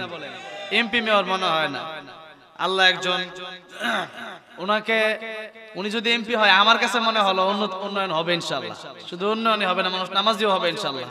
ওনার কথাগুলো আমার কাছে আসলেই খুব ভালো লেগেছে। আচ্ছা, আমি গজল গাবো এখন, সবাই গজল শোনার জন্যই তো বসছেন, ঠিক না? আলহামদুলিল্লাহ। এখন গজলও গাবো, আজানও দেবো ইনশাআল্লাহ। সময় তো 11:07 বেজে গেছে, কিন্তু আমার হাতে দুইটা প্রশ্ন দিছি, কি পড়বো আমি? আপনারা শুনবেন। কে দিছে আমি জানি না, যেহেতু আমার সামনে এটা পাইছি, এটা আমারে দিয়ে গেছে প্রশ্ন। আমি আসলে সচরাচর এরকম প্রশ্নের জবাব আমি দেই না, আর আমার কাছে কেউ করেও না, আমি ওয়াজ করে চলে যাই। কিন্তু আজকে এই প্রশ্নটা দেওয়ার পরে আমার কাছে মনে হলো এই প্রশ্নের জবাব দেওয়া আমার কাছে ওয়াজিব হয়ে গেছে আমার জন্য, এই জন্য জবাব দিচ্ছি। 1 নম্বর প্রশ্ন করেছে আমাকে, এটা আসলে কে করেছেন আমি তো জানি না, মানে যেই করেছেন মুরিদে কোনোদিন গান বাজনা আছে কি, মানে এরকম একটা কথা জিজ্ঞেস করছে। মুরিদ হলে মানে গান বাজনা করা যাবে না, গান বাজনা এটা হালাল কিনা, এরকম একটা প্রশ্ন উনি করেছেন কোন পীরের মুরিদ হলে। এটা স্পষ্ট খেয়াল রাখেন, ওয়া মিনান নাসি মান ইয়াশতারি লাহওয়াল হাদিস লিয়ুদিল্লা আন সাবিলিল্লাহি বিগাইরি ইলমি ওয়া ইয়াত্তাখিদাহা হুজওয়া। এই আয়াতটা নজর ইবনে হারিসের বিরুদ্ধে আল্লাহ পাক নাযিল করেছিলেন। নজর ইবনে হারিস সে যখন আল্লাহর নবী কোরআন তেলাওয়াত করত, সে গান বাজনা চালু করছিল। এই গান বাজনা হারাম। এই হারাম গান বাজনা যারা করে, যেখানেই হোক না কেন, হারামকে হালাল বানানোর কোনো সুযোগ নাই। কোন পীরের দরবারে হোক, কোন মুর্শিদের দরবারে হোক, যেই জায়গায় হোক না কেন, বাজনার সাথে গান বাজনা হারাম। কয়েকদিন আগে বিবারে এক মাহফিলে গেলাম, মাহফিলে যাওয়ার আগে দেখলাম এক জায়গায় গান হচ্ছে, এক মাজারের পাশে তারা গান করতেছে। একজন বলতেছে, আই বড় পীর আব্দুল কাদের জিলানি জিলানি, যার নামের গুণে আগুন হইয়া যায় পানি। নাউজুবিল্লাহ। কোন? আচ্ছা, আব্দুল কাদের জিলানির নামের গুণে কি আগুন কোনদিন পানি হবে? আল্লাহর নামের গুণ ছাড়া কারো গুণে আগুন পানি অথবা পানি আগুন এগুলো হতে পারে হারাম। এই জন্য গান বাজনা আল্লাহ ওয়াল হাদিস বলে এই সমস্ত অনর্থক গান বাজনা, যেগুলো অর্থ তো নাই। এরপরে এগুলো হচ্ছে নজর ইবনে হারিস চালু করেছিল, শয়তান চালু করেছিল। এরা শয়তানের উত্তরসূরি। এরা কোনোদিন জান্নাতের রাস্তায় তারা থাকতে পারে না, এরা জাহান্নামের রাস্তায় আছে। কোন রাস্তায় আছে? জাহান্নামের রাস্তায়। আল্লাহ বলেছেন উলাইকা লাহুম আযাবুম মুহিন। এই গান বাজনার সাথে যারা থাকবে এদের জন্য কঠিন আযাবের ব্যবস্থা রয়েছে, কঠিন। আল্লাহ বলেছেন উলাইকা লাহুম আযাবুম মুহিন, ইহানকজনক শাস্তি, বেদনাদায়ক শাস্তি। আল্লাহ শুধু শাস্তি বললেই পারতেন, আল্লাহ বলেছেন বেদনাদায়ক শাস্তি। জন্য গান বাজনা কি হালাল না হারাম? হারাম, যেই করুক না কেন। 2 নাম্বার, 3টা প্রশ্ন করেছে। 2 নাম্বার প্রশ্ন,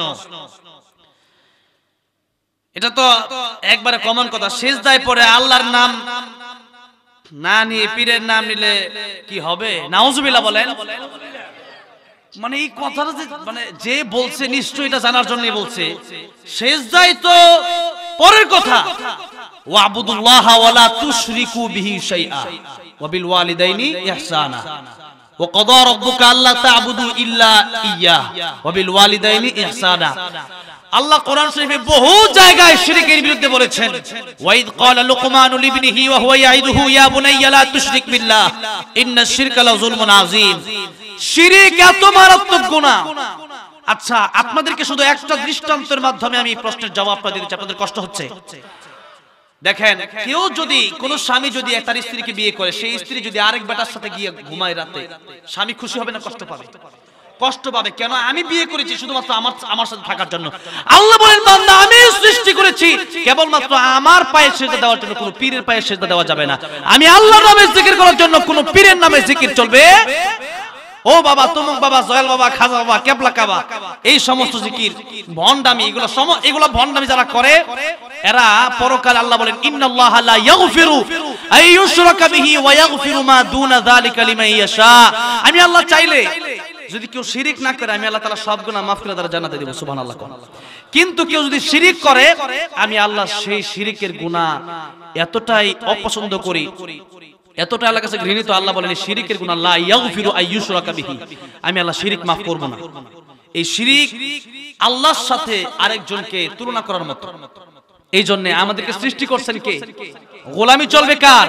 আল্লাহর গোলামি চলবে। আল্লাহ বুঝার তৌফিক দান করুন। কোন পীরের পায়ে সিজদা দেওয়া জোরের কথা, কোন পীরের নামে জিকির করা বা সিজদা দিয়ে পীরের নাম সম্পূর্ণ হারাম, এবং এটা এমন হারাম, এর চেয়ে বড় হারাম আর কিছু দুনিয়াতে নাই। নাম্বার 3, আচ্ছা এটা হচ্ছে লাস্ট কথা। এদিকে তো অনেক আছে, আমি আসার সময় দেখে আসছি, তো আমি যে বলতেছি এমনি না, দেখেন শেষ কথা, তারপরে গজল গাবো। শেষ প্রশ্ন যিনি করেছেন 5 ওয়াক্ত নামাজ পড়া নিষেধ, পীর 2 ওয়াক্ত নামাজ দিছে, নাউজুবিল্লাহ কোন? এর বাবা তো নিজেই জাহান্নামে যাইবে। এগুলা শয়তান, শয়তান। এগুলা কি? এগুলা খান্নাস, এগুলা মানুষরূপী শয়তান। এগুলা কি? মানুষরূপী শয়তান। শয়তান মনে হয় চিন্তা করে ওদের কাছে গেলে, আমি ওদের কাছে ঠাডা বললে আমার কাছে আর নাই, হ্যাঁ আমিও ধ্বংস হয়ে যাবো, ওদের কাছে মনে শয়তানও আসতে চায় না। এত বড় ভণ্ড হলে, কত বড় ভণ্ড হলে পরে বলে যে নামাজ লাগে না। আল্লাহ যে 5 ওয়াক্ত নামাজ আমাদের উপর ফরজ করেছেন, যেটা সে 2 ওয়াক্ত করেছে, নিশ্চয়ই এটা শয়তানের রাস্তা। কার রাস্তা? শয়তানের রাস্তা।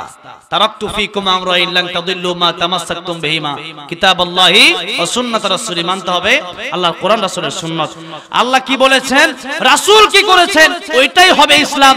বাবা কি বলেছে, পীর বাবা, খাজা বাবা, তালা বাবা, সুর বাবা, শামসুর বাবা, মাস্তান বাবা, এই বাবা কি বলেছে, বাবার কথা ইসলাম চলবে না। বাবা কি বলেছেন, দাদা কি করেছে, ওইটার নাম ইসলাম নয়। আল্লাহ কি বলেছেন, রাসূল কি করেছেন, ওইটার নাম হলো ইসলাম। এজন্য এই সমস্ত পীরকে জুতার বাড়ি দিতে হবে, জুতার বাড়ি, যেখানে পাবে ধুলাই করে দিতে হবে। একদিন দেখলাম ল্যাংটা পীর, পীরগিরিয়ার মাজার পূজা চলছে দেশটা জুড়িয়া, শিরকি আর ভণ্ডামিতে দেশটা গেছে ভরিয়া, গাজার কলকে টান মারিয়া দেখায় খাজার শান। ওরা শিক্ষিত শয়তান, ওরা শিক্ষিত শয়তান, ওরা শিক্ষিত শয়তান, ওরা শিক্ষিত শয়তান। কথা ঠিক না? ঠিক। এই শিক্ষিত শয়তানদের কপালে জুতার বাড়ি দিতে হবে। কিসের বাড়ি দিতে হবে?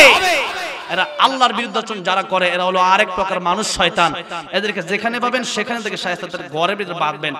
অনেকেই আবার কিছু পীর আছে বলে মনের নামাজ বড় নামাজ, সেই পীরকে বট গাছের সাথে বাঁধবেন, বেঁধে এরপরে তার কপালে বট থেকে 3টা বাড়ি দিয়ে বলবেন, নামাজ যদি মনের নামাজ বড় নামাজ হয়, 3 দিন তুই না খেয়ে থাকবি, পানি দেওয়া হবে না, খাবার দেওয়া হবে না। সে তো তখন খাবারের জন্য বলবে, ভাই 1 গ্লাস পানি দাও, 1 গ্লাস পানি দাও। বলবি তুই মনে মনে পানি খা, মনে মনে কলা খা।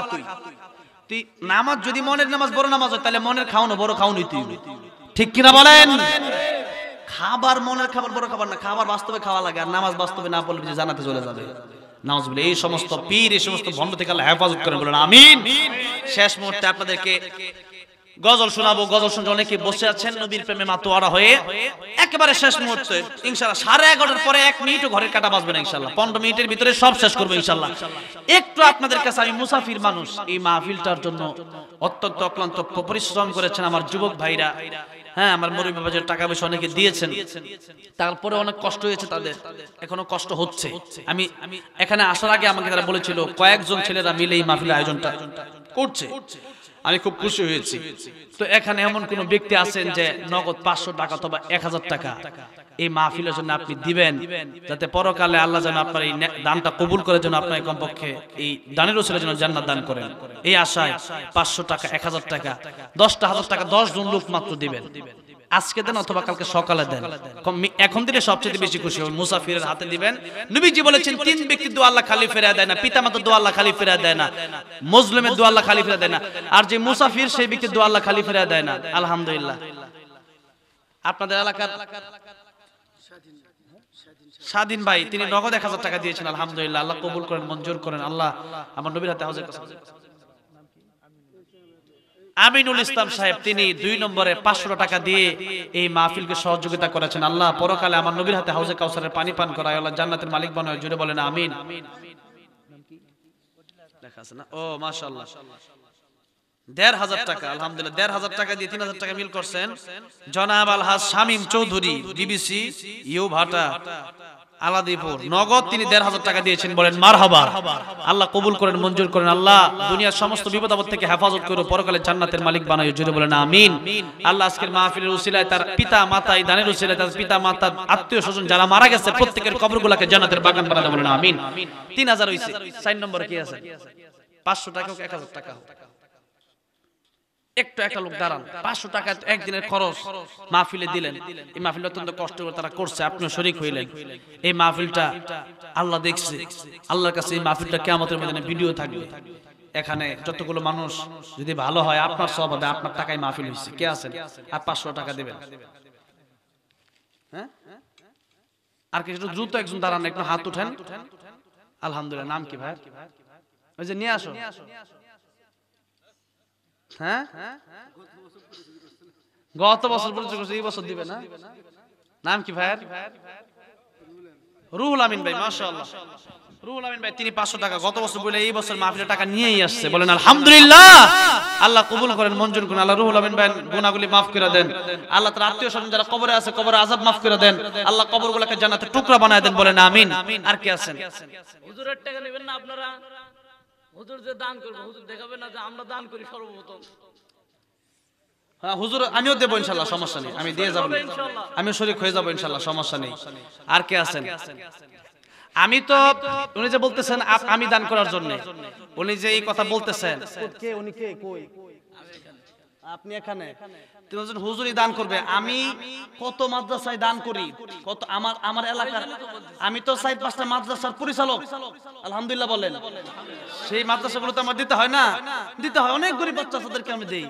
কিন্তু আমি এই এলাকাটা তো আপনাদের, ঠিক কিনা বলেন? এই এলাকার মানুষ আপনাদের জন্য আপনারা দিচ্ছেন এখানে। আপনি দেন, আগে দেন, পকেটে টাকা বাইর করেন, সর্বপ্রথম দিয়ে দিচ্ছি। দেন, আবার দেন। আমি আবার বলছি আবার দেন। আচ্ছা আপনি বার করেন, আমার তুলনা আপনি দেন, আমি দেব না, আপনি এলাকার না, আপনি দেন আগে। না এটা হবে না তো, আমার পকেটে যা ছিল এত দামি কোট আর জুব্বা পরে আছেন, 10 টাকা দান করতেছেন আপনি। শুরুতে আমি 1000 দিয়ে দিছি, শুরুতে মাহফিলের নামে নাম লিখে দিছি আমি 1000। এই যে এখন আছে শুরু থেকে, এখন যারা দেয় না তাদেরকে বলতেছি, যারা সব সময় দান করতে পারে না বা সব সময় দান করে না, এরা এখন দান করবে। অসুবিধা কি? আমার যা আছে আমি আবু বকরের মতই তো হয়ে গেলাম। আমার যা আছে আমি দিয়ে দিলাম। দেন, কোটিটা খুলে দেন, বিক্রি করি। কোটি বিক্রি করবে? দেন, বিক্রি করে আমি কিনে নেব। আপনার কোটিটা আমাকে দেন, আমি কিনে নেব। মাশাআল্লাহ, দিয়ে দিলাম। দেন, দিয়ে দিলাম। এই যে আর কোটি কিনে নিয়ে গেলাম। দেন, নাম কি? মইনুল ইসলাম, 500 টাকা। আল্লাহ কবুল করেন, মঞ্জুর করেন। জুড়ে বলেন আমিন। দেন, দেন, কোটি দেন। আজকে কোটি সহ খুলে বিক্রি করব। আমারে সিরেন, আমারে কইতাছে যে হুজুর কি দান করে দেখতে চাই। হ্যাঁ দেন, আপনার কোটি আজকে কিনে এরপরে আপনাকে দান ছুটাচ্ছি। যাক, দেন কোটি, হুজুরের কোটি সহ দান করে দিয়েছে। বলেন মারহাবা। হ্যাঁ হুজুর কি দিল সেটা তো বললো না হুজুর। দেন, আমার তো সবই দিয়ে দিছি আমি। দেন, হুজুর দেবে, সবাই জানে, সমস্যা নেই। দেন একবারে বক্তার কোটি সহ। এর কি মাদ্রাসা মুস্তাহিম সাহেব নাকি আপনি, নাকি মসজিদের হুজুর? আচ্ছা যেখানেই পড়েন, যাই হোক, হুজুরের সাহস ভালো। এখন হুজুর জানে না যে আমারও সাহস যে ভালো, হুজুর এটা বুঝতে পারে নাই। আমি তো কত হুজুর কানে ধরে ঘোরা, এটা তার বুঝতে পারে নাই। আচ্ছা যাই হোক, এবার হুজুরের কোটি সহ বিক্রি করলাম। এবার আপনার 20 টাকা দেবো, রাজি নি আপনি? এই কোটির দাম এটার উপরে পড়ে নিলাম। হ্যাঁ বিক্রি করছেন, আমার কাছে বিক্রি করছে। হ্যাঁ দিয়ে দেন, হাদিয়া সহ দিয়ে দেন। দিয়ে দেন, আমি হাদিয়া সহ দিয়ে দিলাম। আচ্ছা খারাপ। সবুজ মন্ডল সাহেব 1000 টাকা মায়ের জন্য। আল্লাহ মৃত্যু সাহিত্য অসুস্থ, আল্লাহ শিফায়ে কামেল আজরা দান করেন। ইমানের সাথে নেক আমলের সাথে ঋণ মুক্ত গুনাহ মুক্ত মৃত্যু দান করেন। বলেন আমিন। কোটি দিয়া দিছে হুজুরের টাকা। দাঁড়ান, হ্যাঁ কোটি কিনবেন? কে কিনবেন? আসেন, কোটি নিলামে উঠাবো আজকে। আজকে কোটি নিলামে উঠায় দিলাম, কোটি নিলামে উঠায় দিছি। বলেন মারহাবা। আমি হুজুরের কাছ থেকে কিনছি, আমি হুজুরের কাছে 500 দিয়ে কিনছি, আমি এটা হুজুরে 500 দিব। বলেন মারহাবা। এখন আমি আমার এই কোটি বিক্রি করব, কে কিনবেন? মসজিদের এই মাহফিলের জন্য আপনি এই কোটি নিয়ে এরপরে টাকা দিবেন। প্রথম 200 বলছে, এর উপরে কে আছেন বলেন? ও আমি তো 500 নিজেই, এরপর দাম বাড়ানো লাগবে। কে আছেন? 500 উপরে হওয়া লাগবে তো, নিলামে না, নিলামে উঠে। কোটির দাম 2000 550 550 মাশাআল্লাহ বলেন 550 এক 560 হইছে 560 এক 600 বলেন মারহাবা 601 602 কি আছে আর কেউ বকুল ধনুক সাহেব 1,500 টাকা দিয়েছেন এই মাহফিল আল্লাহ কবুল করেন হ্যাঁ আচ্ছা 602 হয়ে গেছে কিন্তু 3 নাম্বার বলে দেব হ্যাঁ 620 এক আজকে খেলা দেখা দেব আমারও তো সিরিয়াস না টাকা মাহফিলে আসবে না 620 2 কি দাম বাড়বে আপনার দোয়া করেন আল্লাহ মিনিমাম তো ডাবল হইতো 2000 পর্যন্ত না হইলে একটা ইজ্জতের ব্যাপার হবে না আমার কোটি না এখন তো এটা ওনার না এখন তো এটা আমার হয়ে গেছে আমি 500 দিয়ে কিনে এটা আবার বিক্রি করতেছি এখন যা উঠবে সব একটু ডাবল হয়ে একবার 3 ডাবল বেশি হয়ে যেন মাহফিলে আসে ঠিক কিনা বলেন আচ্ছা 620 হইছিল না 620 এক 620 2 শেষ করে দেব 620 দিয়ে দেব 3 নাম্বার বলে দেব হ্যাঁ কত দেব বলেন হ্যাঁ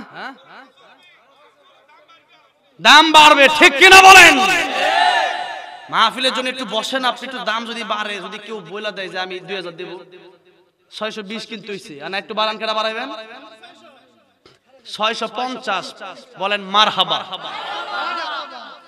650 এক 650 2 হ্যাঁ দাম ফেলবো তা আমি তো 2000 বলছিলাম 2000 বলছিলাম আগে 1000 কে বলেন হ্যাঁ 1000 কে আসেন আসেন 1001 আসতেছে কিন্তু 1001 হ্যাঁ 1100 হয়ে গেছে মারহাবা বলেন 1101 হ্যাঁ দাঁড়ান দাঁড়ান আমি বইলা দেই এত সহজে আছে কঠিন আছে না আমার কোটি নিবেন এটা নিলামে উড়াইছি এরপর এই টাকা মসজিদে দিমু এই মাহফিলে দিমু এটা একটা ব্যবসা ব্যাপার আছে না আলহামদুলিল্লাহ 1102 একটু একটু চুপ থাকেন আমি কিন্তু অল্প সময়ের ভিতরে কোটটা বিক্রি করে টাকাটা দিয়ে দেব 3 কি বলে দিমু 1103 শেষ পায় গেছে বলেন মারহাবা দেন দেন 1100 দেন আপনারও দান হইলো আমার হইলো বাইরে হইলো বলেন কোন মাশাআল্লাহ মাশাআল্লাহ কিন্তু 500 যেটা যে কিনলেন সেটাই তো এখানে দিলেন নাম নেই ওই টাকাটা তুমি এখানে দেবো বুঝেন না কেন না সেটা আগে দিতে হবে না সেটাই তো দিলাম ওটা তো আপনি নিজের থেকে করলেন আসেন নেন ওই বিকাশে দিচ্ছে লোক চিন্তা করছে যে উসমান রাদিয়াল্লাহু ওই যে পানি মিঠা পানি নবীরে দিব ওই আছে না নাই চিন্তা করে নাই চিন্তা করছে আগে বইলা দেই সুবহানাল্লাহ কোন আল্লাহ হযরত উসমান রাদিয়াল্লাহু আনহুর জন্য জান্নাতের মালিক বানায় বলেন আমিন গজল আর গাওয়া যাবে না সময় তো বলছিলাম 30 এ পর আর গাবো না শেষ গজল গাওয়া যাবে না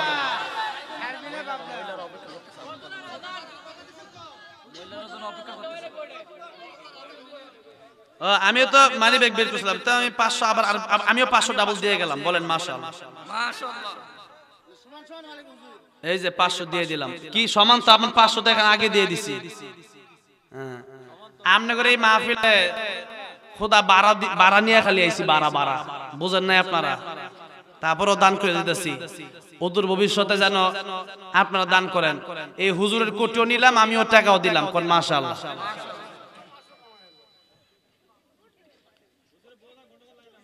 হ্যাঁ কি করব সাথে বউর সাথে আমার বউ আছে নাকি ও হুজুরের বউ বিয়ে করেন নাই এ হুজুর বলে বিয়ে করে নাই আল্লাহ একটা বিয়ে দিবেন হুজুরে কোন কার মাইয়া বিয়ে দিবেন আচ্ছা বসেন আল্লাহ হুজুরের জন্য উত্তম পাত্রীর ব্যবস্থা করে দেন বলেন আমিন শুনেন আমার নবীজিও কিন্তু মাঝে মধ্যে হাসি মজাক করতেন আলী রাদিয়াল্লাহু আনহুর সাথে জামাতার সাথে ঠিক কিনা বলেন এটাও কিন্তু ইসলামে আছে না নাই নবীজি একদিন খেজুর খাইতেছে একটা কথা বইলা পরে গজল গাই ঠিক আছে খেজুর খাইতেছে নবীজি তো খেজুর খাইয়া এই দিকে তাকান নবীজি বলেন ও সাহাবীরা তোমরা সবাই খেজুর খাবে, একটা লোক কথা বলবেন, এদিকে তাকান। নবীজি বললেন তোমরা সবাই খেজুর খাবা, আর খেজুর খাইয়া বিচিগুলা চারটার সামনে রাখবা, সুবহানাল্লাহ। তো সাহাবীরা খেজুর রাখতেছে, তো নবী যে খেজুর খায় বিচিগুলা আলী রাদিয়াল্লাহু আনহুর সামনে রাখে, সুবহানাল্লাহ। এখন নবীজি বলতেছেন কে কে তো খেজুর খাইছে এটা বোঝা যাবে তার খেজুরের বিচি দেখে। আলী রাদিয়াল্লাহু আনহু তিনি যে খেজুরের বিচি রাখছে নবীজির সাথে, তো নবীজির খেজুরের বিচি তার সাথে রাখছে। এখন নবীজি বলেন যে যত খেজুর খাইছে তার বিচিও তত সামনে। এখন সবাই দেখতেছে আলী রাদিয়াল্লাহু আনহু সবচেয়ে বেশি খাইছে, বোঝা যাইতেছে। সবাই যদি খায় থাকে 5টা, এখন আলী রাদিয়াল্লাহু আনহুর সামনে যদি বিচি থাকে 10টা, তাহলে তার বেশি খাইছে না।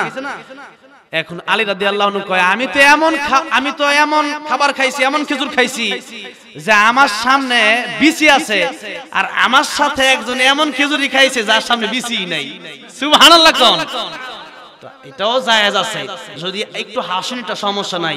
এই হাসি এমন কি মুসনাদে আহমদ একটি হাদিস আছে, মুসলিম শরীফেও আছে, হাসির হাদিসই বলা হয়েছে, সুবহানাল্লাহ। অনেক হাসিও ইসলামে আছে, কিন্তু ফালিয়াদহাকু কালিলা ওয়ালিয়াবকু কাসীরা, হাসবেন কম কাঁদবেন বেশি, আল্লাহ তৌফিক দান করেন। গজল গাবো কিন্তু হ্যাঁ একটু ভিতরে ব্যাগ নিয়ে যাবে। আমি গজল গাইতে গাইতে সবাই ইনশাআল্লাহ একটা লোকও বাকি থাকবেন না। 20 টাকা 50 টাকা 100 টাকা যে যা পারেন এই মাহফিলে দান করবেন। আল্লাহ সকলের দানকে কবুল করেন, বলেন আমিন। আমার সাথে গজল গাইতে হবে। নবীর পাগল কারা হাত তোলেন তো, সবাই নবীর পাগল, নবীর প্রেম পাগল হয়ে সবাই আমার সাথে গাবেন। আমি নবীজির পাগল, আমি মদিনার পাগল, জবান খুলে আমি নবীজির পাগল, আমি মদিনার দুলবালি মোর, মদিনার দুলবালি মোর নয়নের কাজল। আমি নবীজির পাগল, আমি মদিনার পাগল, আমি নবীজির পাগল, আমি হুজুর ভালো শিল্পী মাশাআল্লাহ, হুজুর গাইতেছে, আপনারা গান না কেন বলেন? আমি নবীজির পাগল, আমার মনে নবী নবী দুই চোখে মদিনার ছবি, আমার মনে নবী নবী,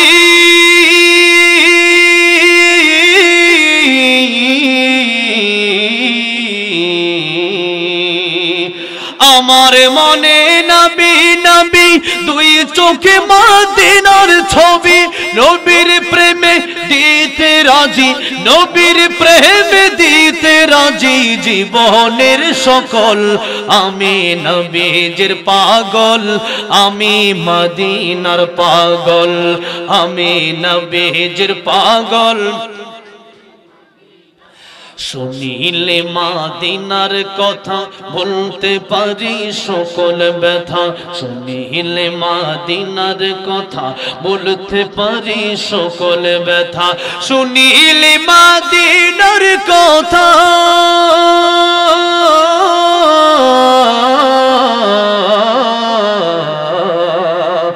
শুনিলে মদিনার কথা বলতে পারে সকল ব্যথা, বুকের ভেতর ভেসে ওঠে, বুকের ভেতর ভেসে ওঠে মন আনন্দের ঢল।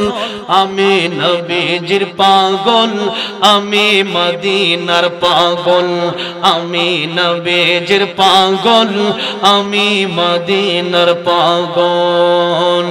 আমার রোগের সকল ঔষধ দয়ালে নবীর সালামে দরদ, আমার রোগের সকল ঔষধ,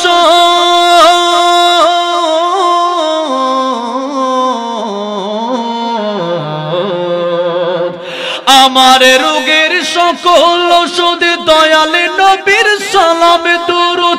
ভক্তি চিত্তে পড়ি যখন হই সুস্থ সবল, আমি নবীজির পাগল, বলেন বলেন আমি নবীজির পাগল।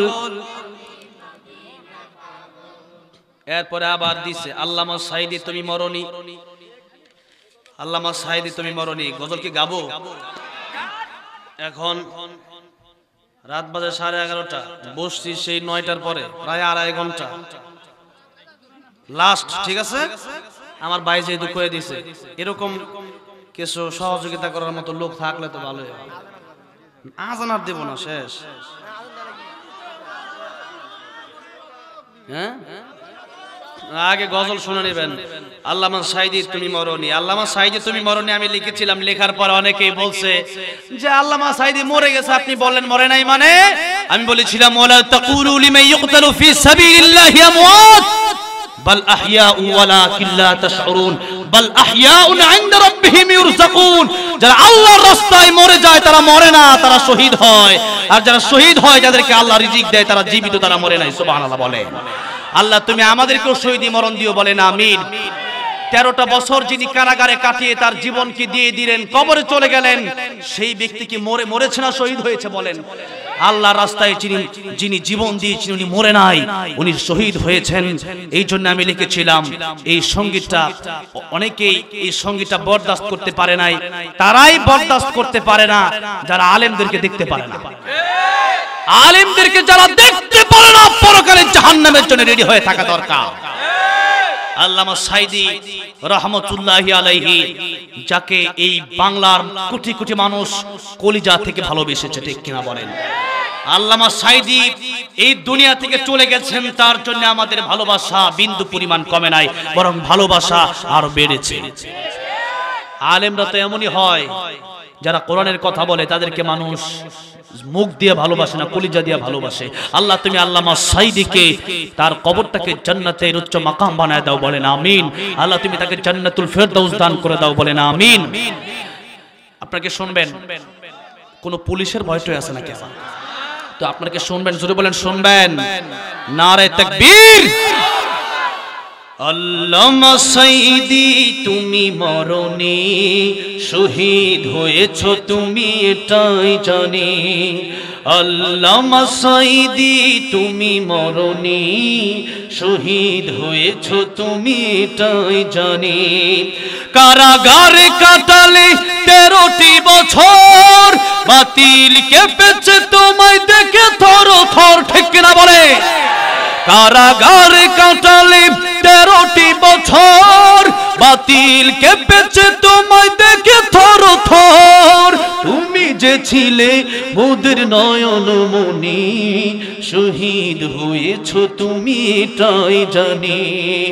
আল্লামা সাঈদী তুমি মরনি, শহীদ হয়েছো তুমি এটাই জানি। দেখা তো হবে না আর এই জীবনে, দেখা হবে জান্নাতে ফুল বাগানে। দেখা তো হবে না আর এই জীবনে, দেখা হবে জান্নাতে ফুল বাগানে। এই আশা কবুল করো আল্লাহ তুমি, পড়েন আমিন। এই আশা কবুল করো আল্লাহ তুমি, শহীদ হয়েছো তুমি এটাই জানি। আল্লামা সাঈদী তুমি মরনি, শহীদ হয়েছো তুমি এটাই জানি। শহীদ হয়েছো তুমি এটাই জানি। আল্লাহ আমাদেরকেও শাহাদাতের মৃত্যু দিও, সকলে বলেন আমিন। মোনাজাত হবে, সকলে দুরূদ শরীফ পড়ে। অনেকের মা, অনেকের মেয়ে সুস্থ, অনেকের মাও অসুস্থ, অনেকের মা মৃত্যু শয্যায় শায়িত। না, এখন আর আজান দেব না এত রাতে।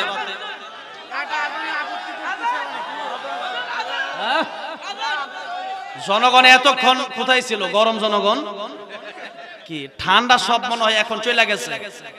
এখন মনে হয় যে মাগরিবের আজান দিছে, মাত্র আওয়াজে বইছে, আর এতক্ষণ কোনো আওয়াজ নাই। হ্যাঁ, আচ্ছা যাই হোক, এখন মোটামুটি রক্ত গরম হয়েছে গজল শুনে। আচ্ছা যাই হোক, এখন আজান দেওয়ার মতো সিস্টেম নেই, তারপর একটু দিয়ে দিই, ঠিক আছে? কারি ওবায়দুর রহমতুল্লাহ কত সুন্দর করে আজান দিতেন। আল্লাহ ওনার কবরকে জান্নাতের উচ্চ মাকাম বানায় দেন, বলেন আমিন। আল্লাহু আকবার, আল্লাহু আকবার, আল্লাহু আকবার,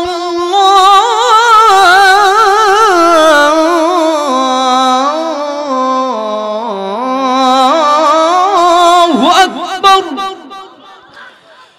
আশহাদু আল্লা ইলাহা ইল্লাল্লাহ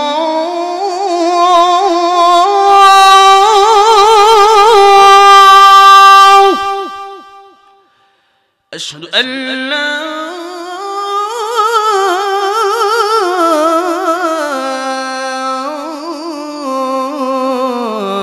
ইলাহা ইল্লাল্লাহ।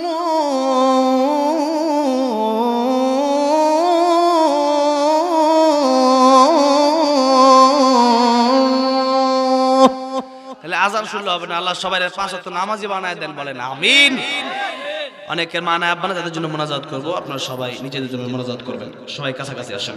দুরূদ শরীফ আল্লাহুম্মা সাল্লি আলা মুহাম্মাদ ওয়া আলা আলি মুহাম্মাদ কামা সাল্লাইতা আলা ইব্রাহিম ওয়া আলা আলি ইব্রাহিম ইন্নাকা হামিদুম মাজিদ। আল্লাহুম্মা বারিক আলা মুহাম্মাদিন। এজেনেন মাদ্রাসায় দান করছে মাহফিলে, নাম কি? জুয়েল ভাই, আল্লাহ দানকে কবুল করেন। আল্লাহুম্মা বারিক আলা মুহাম্মাদ ওয়া আলা আলি মুহাম্মাদ কামা বারাকতা আলা ইব্রাহিম ওয়া আলা আলি ইব্রাহিম ইন্নাকা হামিদুম মাজিদ। আলহামদুলিল্লাহি রাব্বিল আলামিন ওয়াল আকিবাতু লিল মুত্তাকিন ওয়াস সালাতু ওয়াস সালামু আলা সাইয়্যিদিল আম্বিয়া ওয়াল মুরসালিন।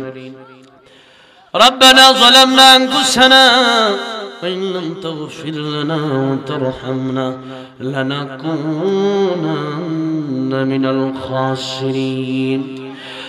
আল্লাহ রাব্বুল আলামিন জীবনের গুনার বোঝা মাথায় নিয়ে বগুড়া শিবগঞ্জে আল্লাহ মুরব্বী বাবা জিদেরকে নিয়ে, যুবক ভাইদেরকে নিয়ে, মা বোনদেরকে নিয়ে, আল্লাহ তাআলা আলেমদেরকে নিয়ে, হাফেজদেরকে নিয়ে তোমার সেই দরবারে আমি মুসাফির দুটি হাত ভিক্ষুকের মতো বাড়াই দিলাম। আয় আল্লাহ তাআলা তুমি রহমান, তুমি রহিম, তুমি গফফার। আয় আল্লাহ আমাদের গুনার দিকে না তাকায়া